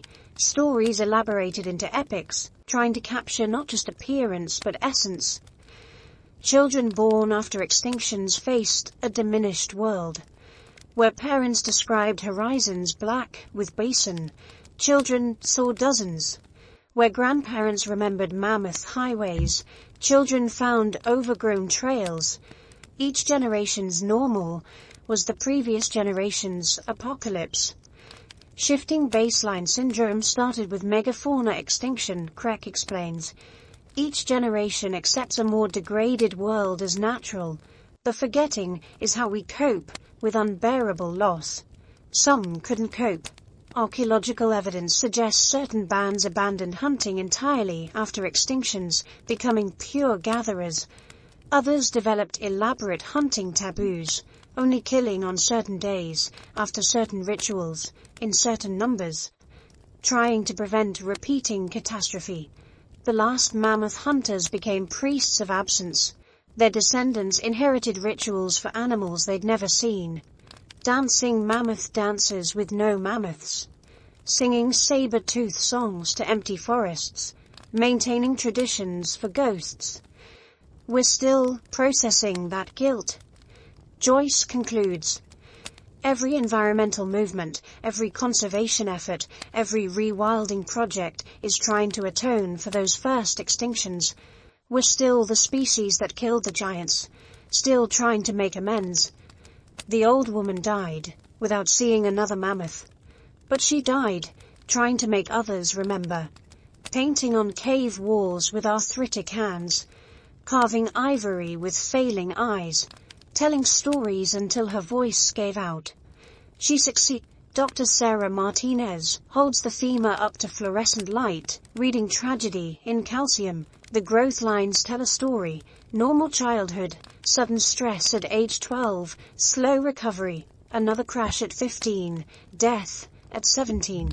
This teenage mammoth lived through the extinction, its bones recording ecological collapse in real time. Every fossil is a data drive, Martinez explains. DNA tells ancestry, isotopes reveal diet, growth lines record trauma, these bones remember everything, they're witnesses that can't lie. The revolution in paleontological forensics has turned dusty bones into detailed diaries.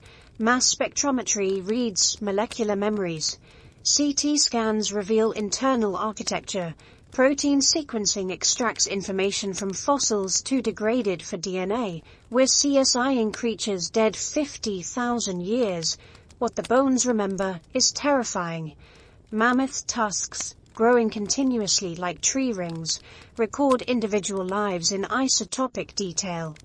One Siberian tusk shows a female who migrated 400 miles annually for 40 years, then suddenly stopped. The isotopes shift. She was eating different plants, drinking different water, trapped in a shrinking habitat, unable to follow ancient roots. She died where mammoths never lived, notes Dr. Daniel Fisher, reading her tusk. Lost, confused, in an ecosystem that no longer made sense. The bones remember being lost. Tooth wear tells dietary desperation. Late-stage mammoths show enamel ground to nothing from eating bark, soil, anything to fill stomachs. Saber-toothed cats with broken teeth from trying to crack bones they'd previously ignored. Giants starving in lands of plenty because their plenty had vanished. Stress markers in bones speak of population collapse. Harris lines, dense bone indicating growth stoppage, appear in 90% of late Pleistocene juveniles. Children weren't growing normally. Pregnancies were failing. The bones remember childhoods of starvation. We see societal breakdown in skeleton structure, Martinez reveals. Injuries that should have healed didn't. No one was caring for the wounded. Juveniles dying from minor trauma, no adults protecting them. Social species dying from loneliness. Cave bear bones tell of climate refugees. Isotopes show individuals from Mediterranean populations suddenly appearing in Poland, from France in Russia, desperate migrations following food and warmth that no longer existed. The bones remember fleeing. But most haunting are the hybridization attempts. Late-stage DNA shows species interbreeding that never mixed before. Mammoth genes in straight, tusked elephants, cave bear markers in brown bears. Desperate attempts to survive through genetic moonshots. They were trying to evolve their way out of extinction, explains geneticist Dr. Beth Shapiro. The bones remember innovation, it just came too late. Microscopic analysis reveals individuals suffering. Osteoarthritis in young animals from overtravel. Dental abscesses from poor nutrition. Healed fractures that shouldn't have happened. Weak bones from calcium deficiency. Each skeleton a medical chart of decline. The extinction sites themselves remember. At hot springs in South Dakota, mammoth footprints spiral inward but never out. They entered seeking water, got trapped in mud, died in piles. The sediment preserved their final hours. Struggle marks, trunk impressions where they tried pulling companions free, smaller prints showing juveniles dying last on top of adult corpses. Those aren't just death sites, Martinez says quietly. They're panic preserved in stone. The bones remember fear. Protein sequences extracted from degraded fossils reveal immune system collapse. Late-stage megafauna show stress proteins, inflammation markers, evidence of fighting multiple infections. Climate change and human pressure didn't just kill directly. They weakened immune responses. The bones remember plague. Even reproduction failed. Late mammoth pregnancies show developmental abnormalities. Miscarriage evidence in pelvic bones. Stillbirths preserved in permafrost. Species weren't just dying, they were failing to be born. The bones remember empty wombs. The pattern repeats globally. Australian megafauna bones show identical stress patterns to American ones. Different species, different continents, same signatures of societal collapse. The bones remember that extinction is universal in its cruelty. Every museum display is a medical record, Shapiro states. We're not just showing what they looked like, we're displaying how they suffered. Each skeleton is evidence of ecological murder. But bones also remember resilience, healed injuries that should have been fatal, survival through volcanic winters, adaptation to impossible climates. For every story of death, bones tell 10 of survival until they couldn't. Modern bones are beginning to show similar patterns. Stress markers in elephant tusks, reproductive failure in rhinos, immune dysfunction in large mammals. Today's bones are recording tomorrow's extinctions. The past bones scream warnings, Martinez concludes. They remember how giants die, slowly, painfully, predictably. They remember so we don't have to repeat, but we are. And future bones will remember us as killers, just like past bones remember our ancestors.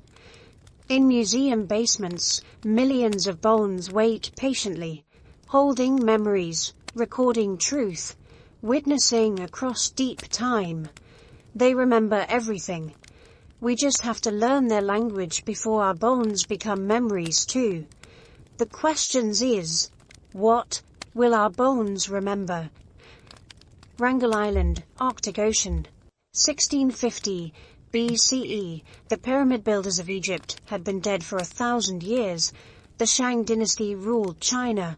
Bronze Age humans wrote poetry, waged wars, contemplated philosophy, and on this frozen island the very last mammoth took its final breath.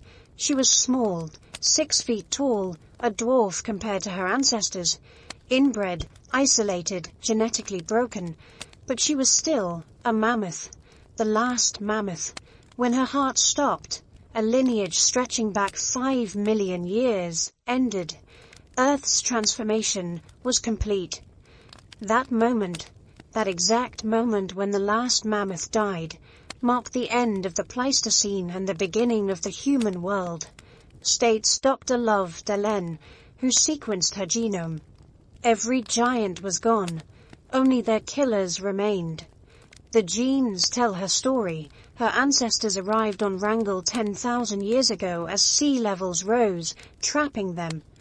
The founding population, perhaps 8 individuals. For 6,000 years they persisted through genetic bottlenecks that would kill most species.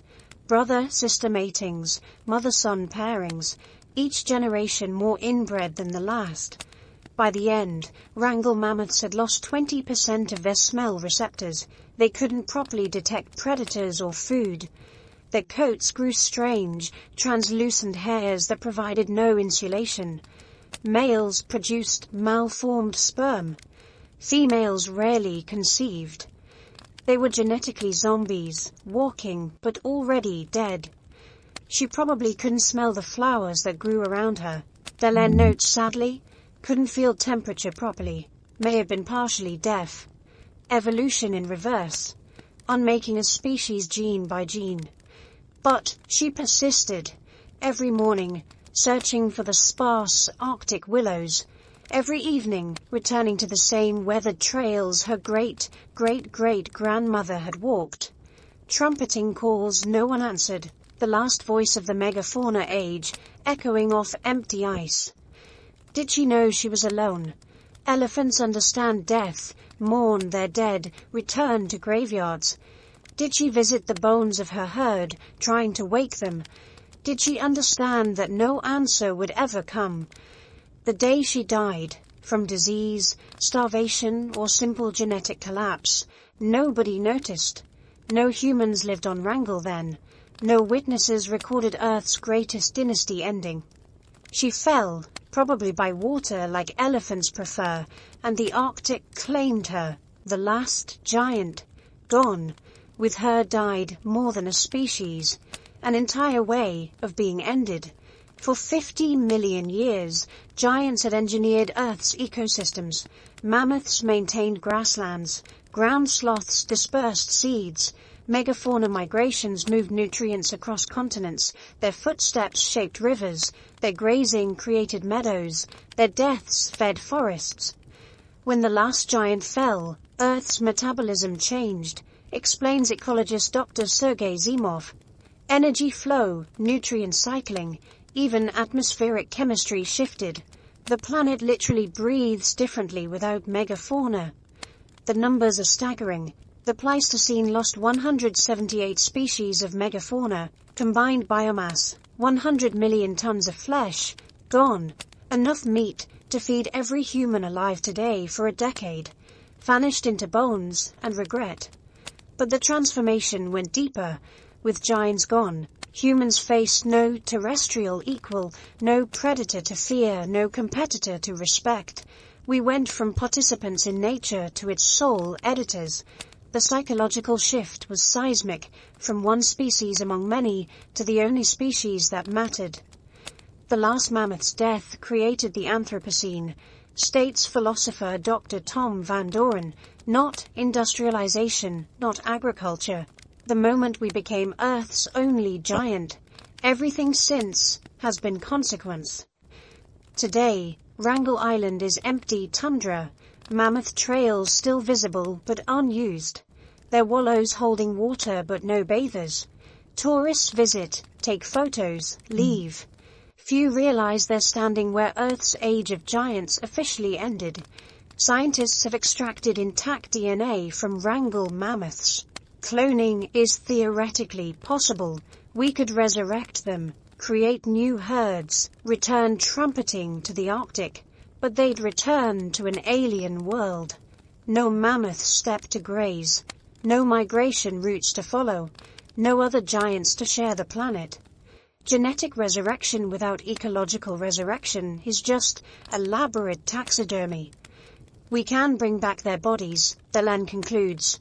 We can't bring back their world. The last giant didn't just die, an entire Earth died with her. The last mammoth fell on an island humans hadn't reached, from causes humans didn't directly inflict, but she fell because of us.